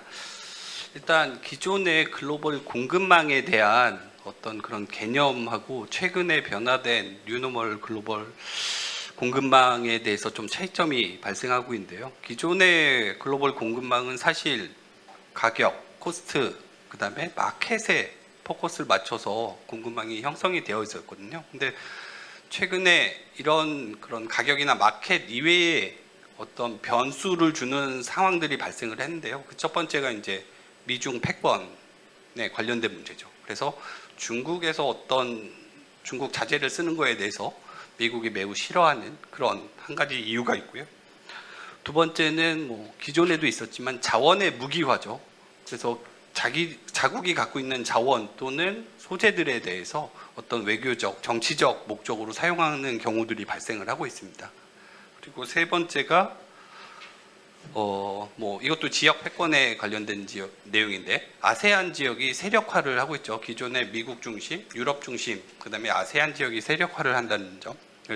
네 번째가 이제 팬데믹이 이런 공급망에 대해서 영향을 미치기 시작했습니다. 그래서 최근에 공급망에 대한 어떤 이슈는 신뢰, 안정성, 얼마나 안정적으로 공급을 받고 국내 산업을 보호할 수 있냐라는 관점으로 지금 글로벌 공급망이 재편되고 있다고 생각을 하고 있습니다. 따라서 우리 기업들이 할 수 있는 것들은 이런 네 가지 요소에 대해서 대응 전략을 세워야 되는데요. 사실 일단 중요한 거는 중국으로부터의 어떤 소재, 자재 이런 것들을 다변화할 필요가 있는데 그건 아까 송준호 박사님 말씀하신 것처럼 원자재에 대한 문제이기 때문에 단연간의 어떤 계획을 수립해서 진행을 해야 되고 있고요. 그런 부분에 있어서 포스코 케미칼이 아주 열심히 잘 하고 계시죠. 그래서 중국 어떤 특정 시장 접근성에 대해서는 중국 소재에 대한 배제가 좀 필요할 것 같고요. 자원의 무기화는 사실 저희가 대응하기 좀 어려운 문제지만 아까 재활용을 계속 강조했던 부분이 사실은 계속 땅 속에서 어떤 광물을 뽑아내는 것들은 뭐 중요하긴 한데 실제적으로 어느 정도 2차 전지 수요가 포화 상태가 된다면 자원의 재활용을 통해서 그런 수급 문제를 해결할 수 있다. 물론 좀 한참 뒤의 이야기일 것 같습니다. 그런 부분이 있고요. 뭐 아세안의 지역화는 사실 정부가 그 전부터 대응을 하고 있었죠. 동남아시아 쪽 또는 이쪽 지역에다가 어떤 경제적인 협력을 추진하고 있었기 때문에 그 부분은 앞으로도 정부가 잘할 것 같습니다. 일단 기업들은 현지 생산 중심의 현지 소재 중심의 어떤 전략을 수립하는 것 같습니다. 예, 이상입니다. 예, 거기에 좀 추가로 더 말씀드리면 결국은 중국하고 우리나라가 어떻게 될 것이냐. 근데 이렇게 보시면 됩니다. 미국이든 유럽이든 중국을 싫어하는 것도 있겠지만 어쨌든 중요한 건 자국 내에 얼마나 기술을 확보하느냐가 최우선이고요. 그걸 위해서 다양한 방식으로 규제 내지는 진흥책을 쓰고 있습니다. 근데 우리나라에 만들어지는 배터리의 거의 대부분을 해외에 팔아야만 하는 나라이고요. 결국은 이 배터리라는 것이 니네 거 썼는데 내년부터 CATA 걸 쓸 거라고 되는 제품이 아닙니다. 왜 수주 금액이 100조가 1000조가 넘어가는지는 한 번 쓰기 시작하면 교체하기가 어렵습니다. 그럼에도 불구하고 장기적인 관점에서 자동차 회사들이 중국 업체를 선호하는 것처럼 보이는 것은 우리나라에서 더 이상 공급하기가 어렵기 때문이 제일 첫 번째입니다. 우리나라도 급격히 늘리다 보면 문제가 될 것 같아서 최소한으로 다만 최대한으로 늘리고 있다고 보시면 됩니다. 그러나 자동차에서는 5년 뒤 10년 뒤에 우리가 전기차 시장으로 100% 전환할 건데 거기에 필요한 배터리는 어디 있냐? 한국산 킵해놨고 중국산도 갖고 있겠다라고 보시면 맞을 것 같고요. 제대로 된 시장 경쟁의 시작은 중국에서 만드는 중국산 배터리와 한국에서 만드는 한국산 배터리가 경쟁하는 것이 아니라 미국이나 유럽에서 그쪽 나라 사람들이 만들어지는 우리 기술이나 또는 중국 기술로 그 현지에서 만들어지는 전지의 품질이 어떻게 자국에서 만든 것 대비 유사하게 구현을 할 것이냐. 그게 가장 중요합니다. 우리나라도 처음에 LG나 삼성이나 유럽에 갔을 때 엄청 고생을 했습니다. 똑같이 가져갔는데도 제품이 다르게 나오기 때문에 그런 이제 업력을 봤을 때 LG 엔솔이 세계에서 가장 잘한다고 하는 것이 미국, 유럽에 다 깔아본 경험을 사는 겁니다. 따라서 배터리 산업은 경험을 사는 거지 돈으로 사는 것이 아닙니다. 따라서 당장 5년, 10년 동안은 걱정은 안 됩니다. 다만 인산철 전지나 다른 전지구 넓은 영역이 있어서 이 시장 수요가 중국의 시장 수요 원체 크기 때문에 그렇게 보이지만 저는 거꾸로 이렇게 말하고 싶습니다. 미국에 우리나라가 엄청 많이 갔는데 CAT를 하나 갔다고 갈 것 같다고 해서 막 기사가 난리가 났거든요. 우리가 다 먹을 생각은 버려야 되고요. 다만 그걸 어떻게 지속해서 유지할 것이냐가 더 중요하다고 판단하고 있습니다. 네, 질문과 답변 감사드리고요. 플로우 질문은 더 이상 받을 수가 없습니다. 사전 질문이 너무 많아서 또 실시간 질문도 들어왔거든요. 그래서 좀 사전 질문과 온라인 실시간 질문으로 좀 넘어가도록 하겠습니다. 저희가 좀 사전 질문을 묶는다고 묶었는데 그럼에도 불구하고 시간 관계상 몇 개를 동시에 좀 여쭤봐야 될 것 같습니다. 먼저 그 차세대 2차 전지와 관련된 기술 동향과 원자재 관련된 질문입니다. 첫 번째 제가 송준호 수석연구원님한테 묶어서 좀 질문을 죄송하지만 좀 드리도록 하겠습니다. 성능 개선과 환경 친화성을 모두 고려한 차세대 2차 전지 기술 개발에 대해 어떤 기술적 도전이 있는지, 또 최근 저가 자동차의 LFP 배터리의 사용 확대가 전망되고 있는데 이에 대한 의견이 어떠신지 궁금합니다. 또 하나는 이제 가장 유망한 차세대 2차 전지 기술은 무엇일까요? 이런 질문도 있고요. 다음 질문은 전기차가 양산된 지 5년이 되어가고 있는데 폐배터리 재활용률과 배터리 내 리튬을 재활용할 시 공정 효율과 사업성이 어느 정도 되는지 궁금합니다. 그리고 마지막 질문으로 국내 광물 정제련 기술 수준은 어느 정도일까요? 국내 재련이 해외에서 확보한 광물의 현지 재련과 비교해서 이점은 무엇이 있는지 궁금합니다. 예, 첫 번째 차세대 2차전지 기술 관련해서 이렇게 말씀드릴 수 있을 것 같습니다. 현재 지금 미국이 이제 많이 앞서 있다고 되어 있습니다. 뭐 여러 가지 회사 여러 거의 유니콘급의 어떤 조 단위로 투자를 받은 회사들이 여러 가지로 하고 있죠. 현재 어느 레벨까지 왔냐면 상당히 큰 전지를 수십에서 수백 개까지 만들어낼 수 있는 것까지는 왔습니다. 전지가 수공예품처럼 돈만 많이 들이면 어떻게든 구현은 해낼 수 있습니다. 근데 그렇다고 팔리진 않죠. 그래서 지금 그런 기업들이 한국에 러브콜을 좀 보내고 있습니다. 결국 그거를 제대로 제조해낼 수 있는 생산 능력이 포텐셜이 어디가 제일 많이 있느냐, 그게 한국의 전지 3사가 아니겠느냐, 아니면 한국에 가장 인력들도 많고 그런 면에서는 다시 한국으로 좀 들어오는 것들이 있고요.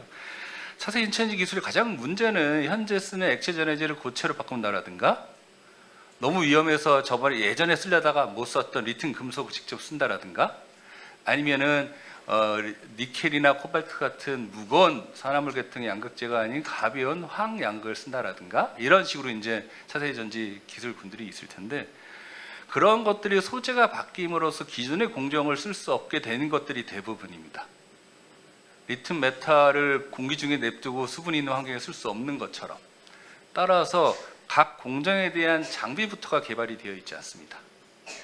기술적으로 넘어가자면 당연히 고체를 쓰기 때문에 액체 전해질 수준의 접촉을 하는 건 불가능하기 때문에 고성능이 가능하다는 예측 말고는 나머지 성능은 다 나빠지긴 합니다만, 어쨌든 그런 것들을 구현하기 위해서는 여러 가지 새로운 공정 장비부터 개발이 들어가야 되는데, 그 공정 장비가 규모가 나와야만 수십 개가 아닌 수천 개, 수만 개의 전고체 전지든 리튬 금속 전지를 만들어낼 수 있는 가능성이 열리게 됩니다. 따라서 현재는 아주 작은 수준으로 보여주기용으로 만들어진 수준에서 이거를 공정으로 어떻게 파일럿 레벨까지는 안정적으로 구현해내느냐의 단계에 있다고 보고 있고요. 두 번째로 인산철 LFP 배터리는 당연히 우리나라도 할 수 있습니다. 바빠서 못했고요. 전지는. 근데 지금 최근에 각 3사가 다 인산철 전지한다고 계속 발표를 내고 있죠. 다만 그 안에 들어가는 양극재가 다 100% 중국산입니다. 국내에도 꽤 오래전에 모 회사가 꽤 괜찮은 공법으로 인산철 양극을 만들었으나 시기상조라 접었고요. 이제는 특허 이슈도 이제 원천 특허도 끝났기 때문에 지금 아시다시피 여러 양극재 업체들이 포트폴리오 다변화를 위해서 이 비즈니스 뛰어들고 있습니다. 물론 좀 전에 강석기 실장님 말씀하신 것처럼 단가로는 중국산의 경쟁이 안 됩니다. 다만 우리는 친환경성이나 다른 것들을 도모해서 중국 소재가 배제되는 환경으로는 저희가 인산철 전지에 나갈 수 있기 때문에 그런 면에서는 우리나라도 충분히 인산철 전지는 이제 할 수 있다 보고 있고요. 가장 유망한 차세대 2차전지 기술, 이게 혹자들을 오해하는 경우가 있는데, 이제 리튬 전지, 현재 전지는 이제 얼추 됐고 이제 차세 전지 하면 된다고 생각하시는데, 실제로는 전고체 전지나 리튬황, 리튬 금속 전지가 현재 최근에 몇 년 전에 핫해가지고 이제 몇 년만 더 하면 기술 개발이 되는 전지군이 아니고요. 1991년 소니 전에 1980년, 70년에도 있었던 전지들입니다. 다만 너무 위험해서 성공을 못하고 성형화가 안 된 전지들이에요. 당연히 액체 대신에 고체 쓰면 좋겠다는 생각은 예전부터 했습니다. 어려웠고요. 리튬 금속 전지는 물리사가 89년인가 88년에 상품을 냈다가 몇 개월 만에 다 불나가지고 접은 적이 있고요.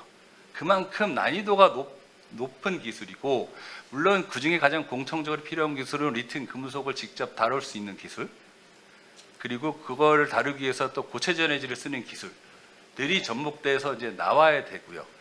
근데 전통적으로 우리나라 전지 3사는 일단은 현대차도 마찬가지고 일단 안정성이 담보돼야만이 고성능화, 즉 안정성이 담보돼야만 리튬 금속을 쓸 수 있는 확률이 높아지기 때문에 전고체 전지 쪽으로 포커싱해서 갈 수밖에 없는 환경입니다. 이 세 개 기술이 다른 것들하기보다는 전고체 전지면서 리튬 금속 쓰면 리튬 금속 전고체 전지일 수 있고요. 리튬 금속을 써 양극을 하면서 전고체 전지를 만들면 전고체 리튬 황전지가 됩니다. 따라서 이 중에 뭐가 먼저냐 이런 걸 떠나서 이게 이제 이렇게 된다는 거고, 현재 우리나라는 차세 전지를 세 가지만 얘기하는데 세계적으로는 향후 나올 고성능 전지는 다 차세 전지를 하는 게 맞습니다.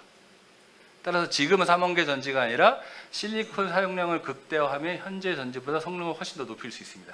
뭐 실리콘 전지를 할 수 있겠죠. 그런 것도 차세 전지군이 될 수 있고요.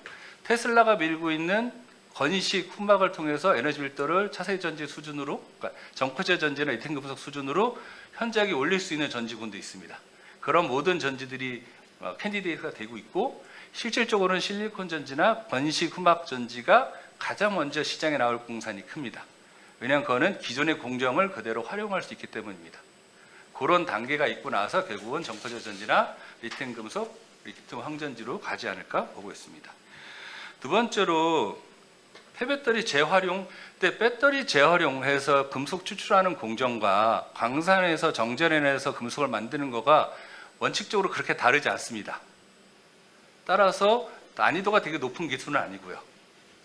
대표적으로 흔한 뭐 되게 산을 써야 되고 되게 지저분한 공정이긴 하지만 국내 기업들도 다 어느 정도 재활용률은 뭐 97%, 98% 이상 올라가고 있습니다.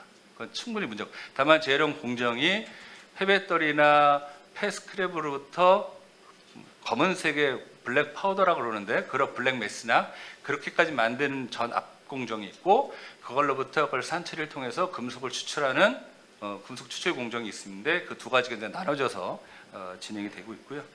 리튬은 예전에는 회수 안 했습니다. 요새는 리튬 하지만 저도 배터리 오래 했지만 제가 배터리 첫 시작할 때 1kg의 리튬이 탄산 리튬이 1,000원, 2,000원 했습니다. 10만 원까지 올라갔죠. 톤당 1억까지 올라갔다가 지금 다시 좀 많이 떨어지긴 했는데 그 전에는 원가 계산할 때 계산도 안 했습니다. 그러니까 에코프로비엠이 며칠 올라간 거가 원재료가 올라간 것도 있긴 합니다. 하여간 그런데 지금 이게 비싸졌기 때문에 회수를 하고요. 이제 회수하는 거는 좀 이제 상당히 좀 귀찮게 돈이 많이 들어가는 공정이긴 합니다. 근데 그만큼 리튬의 수익성이 원체 좋기 때문에 다들 이제 회수를 하고 있고 아직 회수 기술이 100% 상용화되어 있다고 보기는 어렵지만 뭐 성일알팅이나 다들 어느 정도 이상 수율을 확보하는 걸로 알고 있고요. 정제전 기술은 제가 직접 말씀드리는 거는 옳지 않고 제가 그쪽 전문가가 아니라서 다만 산업적인 관점에서 말씀드리면 가면 갈수록 요새도 그렇지만 광석이나 광모를 우리나라로 못 들고 옵니다. 당연히 그게 다 재산이니까요. 그리고 보통 광석의 구리나 어떤 뭐 니켈이나 그런 것들이 1, 2%, 2, 3%밖에 없습니다. 그걸 돌체 갖고 오면 90몇 %가 다 흙가루를 다시 버려야 돼요.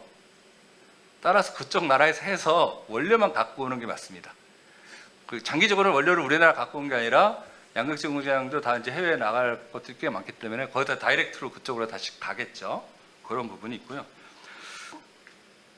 그거 관련해서 왜 재활용 얘기를 하냐면 우리 강 실장도 말씀하셨지만 2040년, 2050년이 돼서 교체 수요만 있는 환경이 됐을 때는 당연히 전 세계적으로 더 이상 물속이나 땅속에서 캐지 말자고 할 겁니다. 그러면 지금 납축 전지도 90몇 %가 재활용을 하고 있으니까 납을 리튬이온 전지도 당연히 다 재활용을 하겠죠. 그러면 만든 사람이 책임지거나 이럴 공산이 있기 때문에 그게 다 우리가 만든 것만큼 우리가 할 수 있는 찬스가 열리게 됩니다. 그래서 거기서 마이닝하는 게 훨씬 더 경제적이죠. 왜 경제적이냐면 다르긴 하지만 이렇게 보시면 됩니다. 블랙 파우더에 있는 리튬이 한 7, 8% 있어요. 염호나 염소에는 기껏해야 그거보다 낮은 1, 2%, 뭐 니켈이나 코발트 마찬가지입니다. 따라서 동일한 에너지나 돈을 들여서 3배 정도를 더 뽑아낸다고 보시면 돼요. 따라서 그걸 거꾸로 환산하면 에너지나 돈이 3분의 1 정도로 주는 거죠. 그만큼 경제적입니다. 물론 거기에다가 뭔가 여러 가지 보조금도 있을 수 있고요. 이제 그런 것들 때문에 이제 장기적으로는 꼭 필요하다. 그런 말씀을 드리겠습니다. 네, 답변 감사합니다. 너무 여러 가지를 한꺼번에 여쭤봐서 답변도 정리를 좀 충분히 해서 좀 이해할 필요가 있겠다 생각이 좀 들고요. 다음 질문은 시장 대응과 관련된 질문입니다. 강석기 실장님께 좀 여쭤보도록 하고요. 중국이 가격 경쟁력을 앞세워 시장을 선점하고 있는데 한국 기업의 대응 전략은 무엇인지, 그리고 시간이 경과하면서 중국과의 기술력 격차가 줄어든다면 어떻게 대처해야 할 것인지 궁금합니다. 네, 배터리협회 강석기입니다.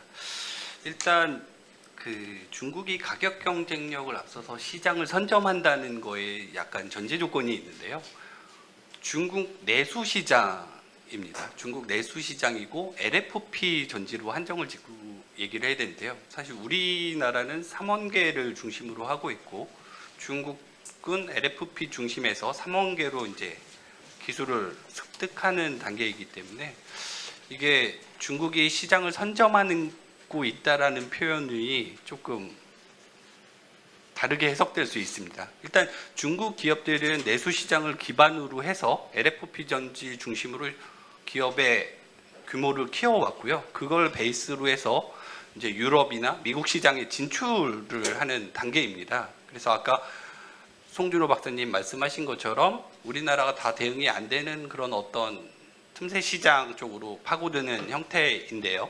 그래서 그런 부분으로 봤을 때 일단 우리랑 직접적으로 지금 경쟁을 하는 상황은 아닌 것 같아요. 중국 내에서는 중국 업체들만 시장을 갖고 있고요. 유럽이나 미국에선 우리 업체들이 주로 시장을 장악하고 있기 때문에 그 부분에 있어서는 좀 다른 면이 있고요. 다만 LFP 전지하고 3원계 전지가 경쟁하는 전지인가 라는 부분은 좀 고민해 볼 필요가 있습니다. 저희 처음에 그 리튬이온 전지가 상용화될 때 모바일 IT 쪽에서 상용화가 됐었거든요.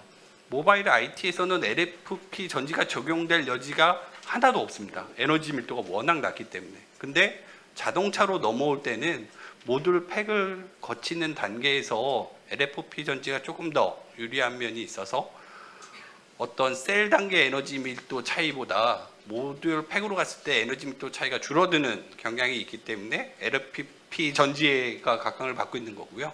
그런 부분에 있어서 우리 전지 3사들도 그러면 그 시장에 맞는 전지를 대응하겠다 해서 LFP 전지를 하고 있는 겁니다. 그래서 일단 우리 기업들 전략은 우리도 3원계에만 집중하는 게 아니고 LFP도 해서 같이 경쟁을 하겠다라는 전략으로 지금 가 있고요. 3원계는 사실 중국하고 비교는 안 될 정도로 좀 앞서 있긴 합니다. 그리고 기술력 격차가 줄어든다면 어떻게 대처할 것인가라는 질문인데요. 사실 그 셀을 만드는 것은 사실 비교적 어렵다고 안 할 수도 있습니다. 근데 과거에 소니가 그다음에 파나소닉 그다음에 샤프라는 업체가 시장의 90% 먼저 상용화를 했으니까 90% 이상 차지하고 시장을 주도하던 상황에서 어떤 불량이 발생을 했거든요. 불량 한 번씩 나고 그게 이제 공정상 불량이었었죠. 그리고 그 회사들이 다 철수를 했습니다.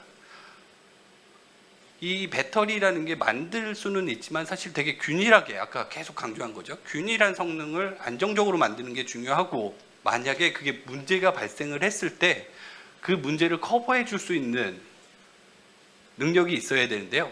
우리나라 전지 3사는 커버해 줄 능력이 있습니다. 불량이 나면 대처를 해줄 수 있는데 과연 중국 업체들은 몇 개 업체나 그런 능력을 확보하고 시장에 도전할 수 있을까? 결국 기술적으로 동일해진다면 불량에 대한 리스크를 관리하는 게 가장 중요한 요소고 우리나라가 그렇게 할 거라고 봅니다. 그리고 차세대 전지도 계속 개발을 해야겠죠. 네. 답변 감사합니다. 다음은 정책 분야인데요.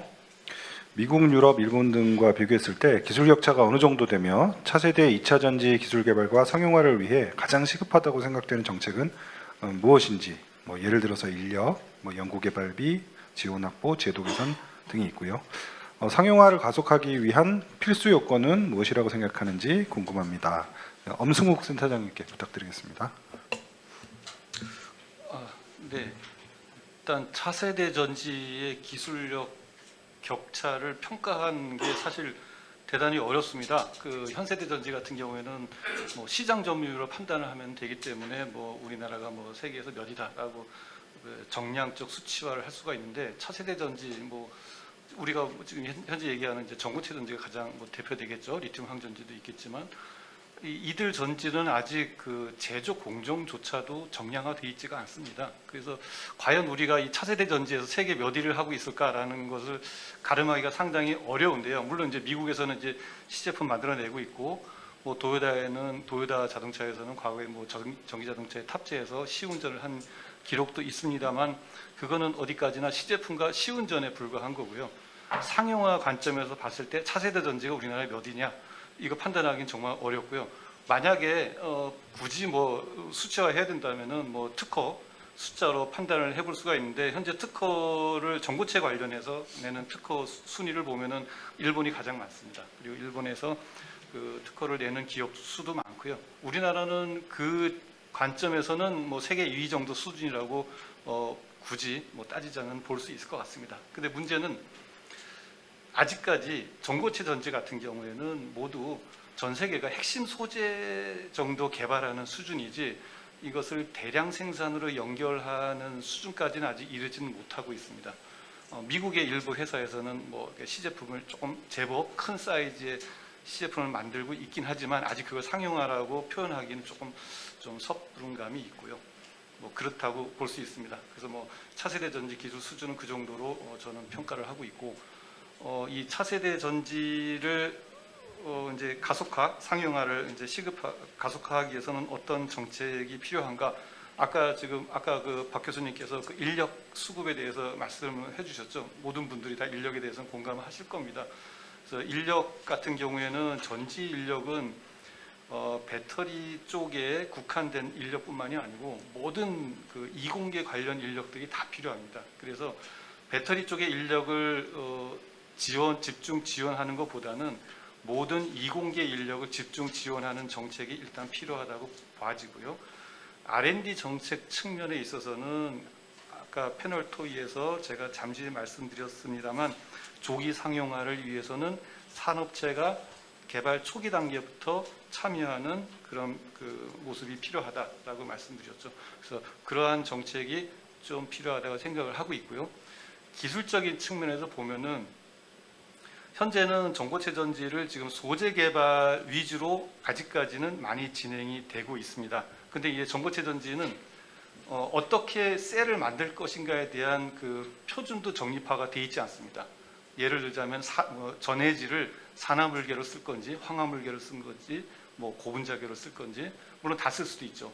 하지만 그 상용화를 위해서는 일단 우리는 선택과 집중을 해야 되는데 어떤 전해질을 쓸 것인지조차 정해지지 않았고 그 다음에 이 셀을 만들음에 있어서 리튬 이온 전지를 대량 생산하듯이 습식 공정, 습식 코팅을 통해서 만든 습식 공정을 할 것인지 아니면 건식 공정을 통해서 만들 것인지조차도 아직 그 정립이 안 돼 있습니다. 그래서 R&D 지원을 한다면은 이러한 소재 개발뿐만이 아니고 대량 생산 공정 기술도 같이 병행해서 R&D 지원을 하는 것이 맞다고 저는 생각을 합니다. 그래서 소재와 공정 기술을 동시에 개발을 해야 그 소재에서 완성이 됐다고 공정으로 대량 생산으로 바로 이어지진 않듯이 공정 기술을 함에 따라서 그 전에 정립했던 소재 기술이 대량 생산에 적용이 안 될 수도 있거든요. 그런 피드백을 할 수 있는 여지를 제공해주는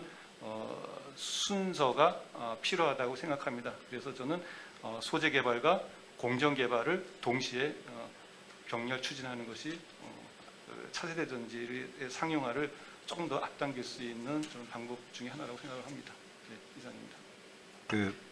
바로 이어서 엄승욱 센터장님께 한 가지 더 여쭤보겠습니다. 상용화 부분인데요. 아연이온 배터리는 리튬이온 배터리보다 안전성, 원자재 확보 등의 측면에서 경쟁력을 가질 수 있다고 합니다. 이런 장점을 가진 아연이온 배터리가 기존 리튬이온 배터리처럼 실제로 상용화가 되기 위해서 넘어야 하는 허들과 연구 전략은 무엇이라고 생각하십니까? 라고 좀 물어봤습니다. 예, 먼저 아연 이온 배터리를 왜 염두에 두는지 먼저 설명을 드려야 될 것 같은데요. 물론 이제 아연 이온 배터리가 안전하고 원자재 확보도 용이합니다. 근데 응용 분야 중에 대형 ESS 분야에 있어서는 고성능도 중요하지만 가격적인 면을 고려하지 않을 수 없습니다. 물론 안전성은 뭐 당연히 필요한 거고요.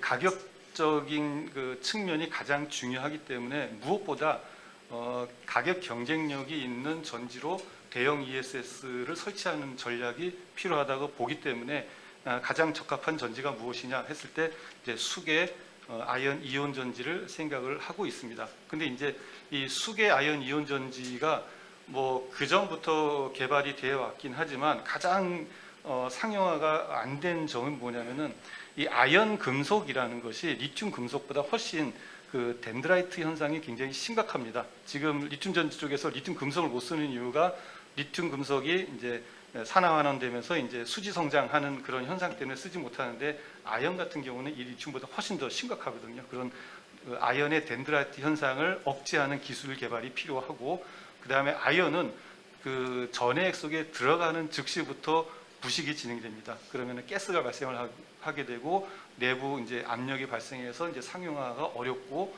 결과적으로는 수명을 늘리기 힘든 그런 단점이 있습니다.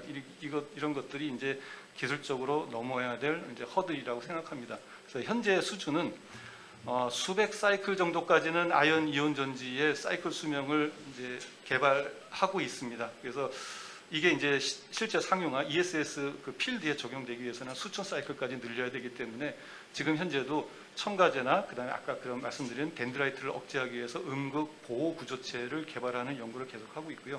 이게 조금 더 진전이 되면은 언젠가는 그 ESS 현장에 아마 설치될 수 있는 날이 올 거라고 기대는 하고 있습니다. 네, 감사합니다. 그 소재 기술 관련인데요. 2차 전지에서 다양한 목적, 그러니까 단열, 방열, 음극, 양극, 전해질 등의 목적으로 소재 기술이 적용되고 있는데요. 이 2차 전지 관련 소재의 연구 동향과 차세대 소재 개발에 대해서 어떤 연구가 진행되고 있는지 문의가 있었습니다. 박용준 교수님께 부탁드리겠습니다. 예, 경기대학교 박용준입니다. 이제 소재 쪽을 좀 국한해서 질문을 하셨기 때문에 이제 소재 쪽으로 이제 좀 대답을 좀 드리겠습니다. 먼저 이제 2차 전지 관련 이제 소재 연구는 이제 먼저 이제 양극 쪽이 이제 우리나라에서 이제 제일 잘하는 분야 중에 하나인데요. 많은 대기업들이 이제 하이 니켈계를 이제 연구를 계속 하고 있고요.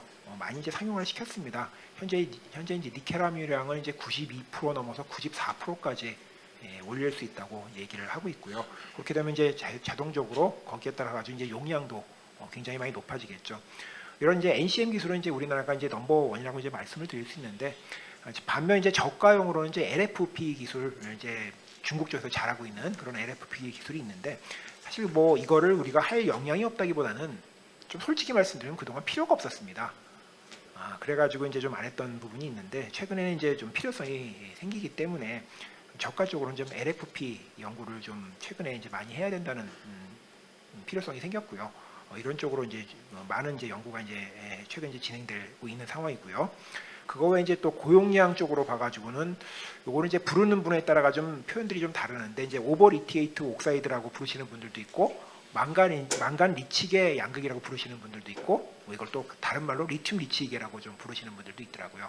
요런 이제 차세대 이제 고용량 양극 재료들이 있는데, 이쪽을 이제 NCM 다음으로 좀 상용화 시켜 보려고 많은 노력들이 진행이 되고 있는 상황입니다.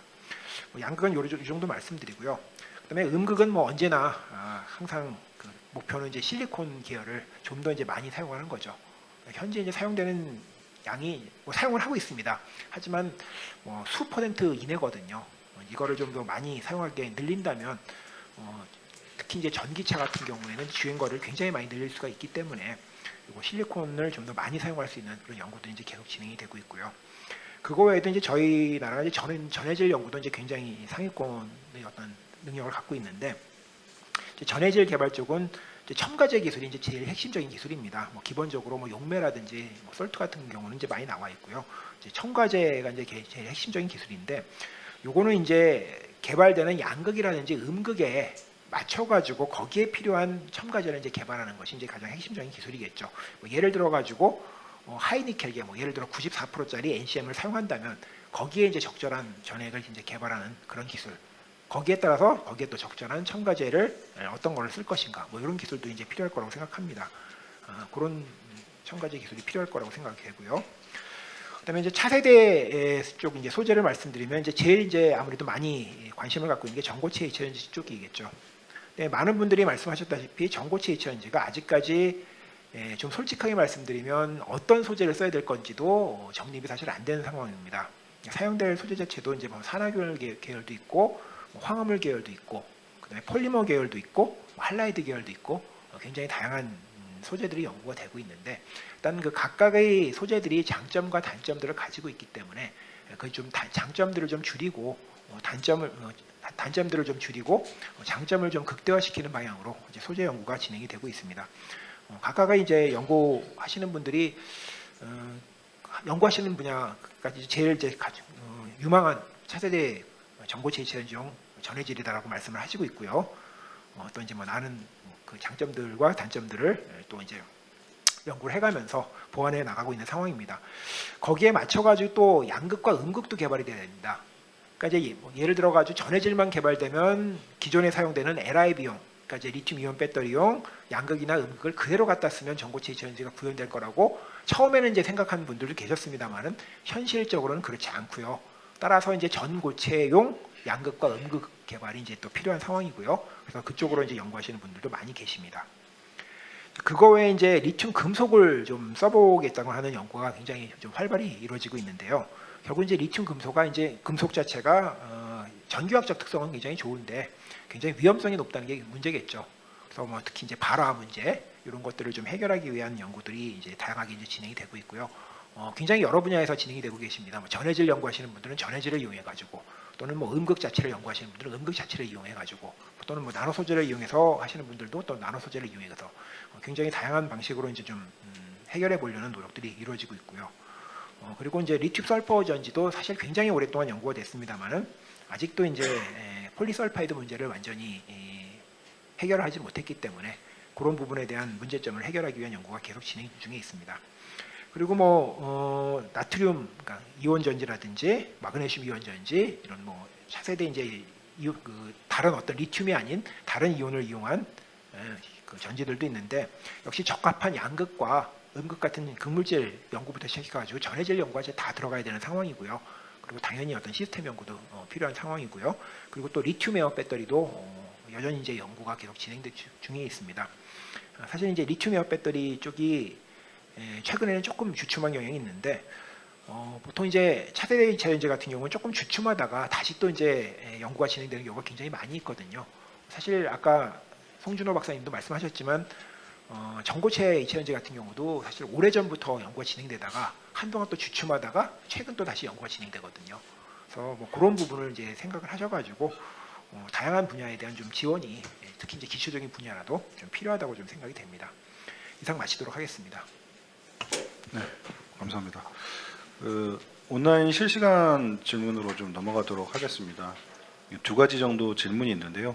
시간 관계상 각각 질문답을 하는 것보다는 묶어서 좀 소개를 드리고 오늘 발제를 맡아주신 송준호 수석연구원님께 1차적으로 좀 답변을 드리고 추가적으로 패널분 중에 의견이 있으시면 얘기를 듣는 걸로 하겠습니다.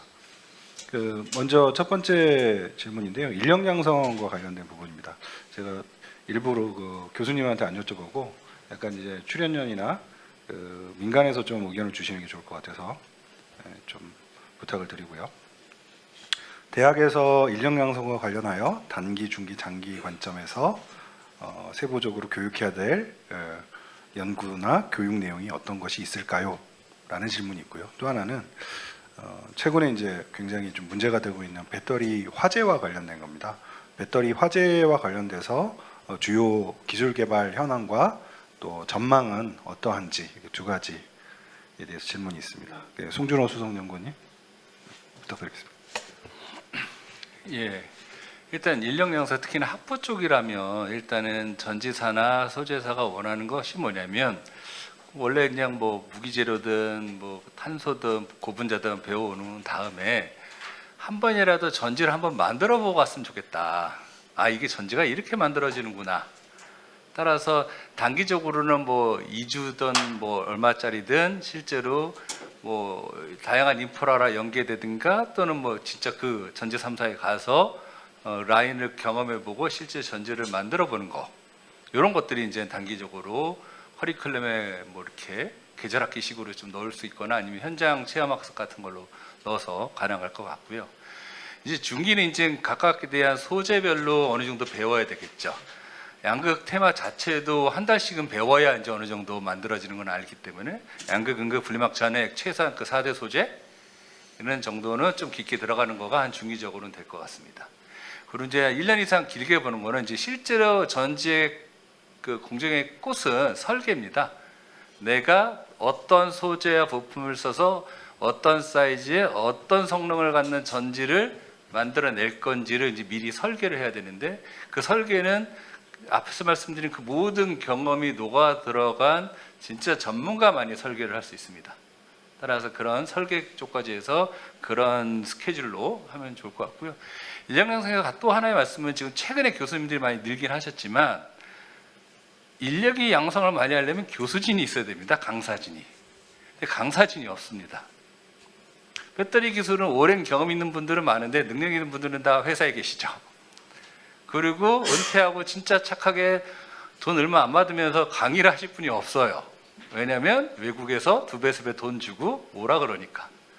그래서 강사진을 만드는 게 무지 어렵고요. 그래서 저희 산업부도 마찬가지지만 뭐 저희도 그렇고, 왜냐면 전지 3사에서 좀 인력 지원해주면 교육이 너무 잘 될 텐데, 근데 그쪽도 개발하고 생산한 인력을 빼다가 향후 미래를 위해서 인력 양성을 시켜주지는 않거든요. 그러니까 그게 이제 좀 애매해서 학생만 생각하는 게 아니라 그걸 어떻게 강의할지, 강의 교재도 많이 없고요. 강사진도 없고 그런 현실이다라는 말씀드리고요. 두 번째로 화재 관련해서는 이제 화재는 일단 1차적으로는 빨리 알아낸다가 제일 좋겠지만 일단은 불이 나면 얘가 확산을 억제해야 되겠다 해서 지금 나온 거는 ESS 전체 시스템에 소방 장치를 엄청 단다라고 있죠. 지금 현재로는 급한 대로. 그래서 ESS 단가가 어느 정도 꽤 올라갔습니다. 소방 장치를 달에. 근데 물로 끌 수 있는 것도 아니기 때문에. 그런데 그런 게에서 이제 R&D 테마로는 결국 언젠가는 이렇게 수백 명의 사람이 줄다리기 한다고 보시면 돼요. 한 명이 힘을 못 쓰면 그 앞뒤로가 더 힘이 더 걸리죠. 힘들어서. 따라서 하나가 문제가 됐으면 걔가 언젠가는 불이 날 텐데 불이 난 다음에 얘가 옆에 셀로 옮겨가는 확산을 얼마나 억제해 줄 거냐가 핵심입니다. 첫 번째로. 그래서 1분 만에 빵 터지는 거를 5분, 10분 늦춘다면 차량 같은 경우는 사람이 탈출할 시간을 버는 거고 미리 확전되기 전에 소화기가 작동되면 훨씬 더 안전해질 수 있으니까 그런 면에서 확전을 억제해주는 여기에 소화 기능이 들어가 있는 그러니까 패드를 붙인다라든가 그런 식의 이제 연구 개발이 지금 진행이 되고 있습니다. 그리고 이제 다른 방법은 뭐든지 사람이 갑자기 죽진 않습니다. 심장마비 걸려도 이슈가 있겠죠, 뭔가가. 셀도 마찬가지입니다. 그 전에 심하면 며칠 전부터 짧게는 몇 분 이전에 뭔가 시그널을 냅니다. 그 시그널을 어떻게 잘 잡아낼 것이냐. 그러기 위해서 센서를 얼마나 많이 붙일 거냐. 초기 ESS는 각종 센서들을 셀 단위로 잘 박았다고 합니다. 왜? 몰랐으니까. 그러다가 불이 안 나네, 괜찮네 하다 보니까 더 많이 넣고 감지 장치는 더 줄여나가고 그러다가 이제 여러 가지 사고가 나는 거거든요. 따라서 그런 감지 기능, 그다음에 소화 기능까지 아니지만 확전되는 걸 좀 억제해준 지연 기능 그런 식의 기술 개발들이 지금 진행이 되고 있습니다. 네, 답변 감사드리고요. 혹시 추가로 답변 있으세요? 네, 다행입니다. 네, 그러면은 사전 질문과 답변은 이상으로 마치고 전체 오늘 수요 포럼 토의도 이상으로 마무리하도록 하겠습니다.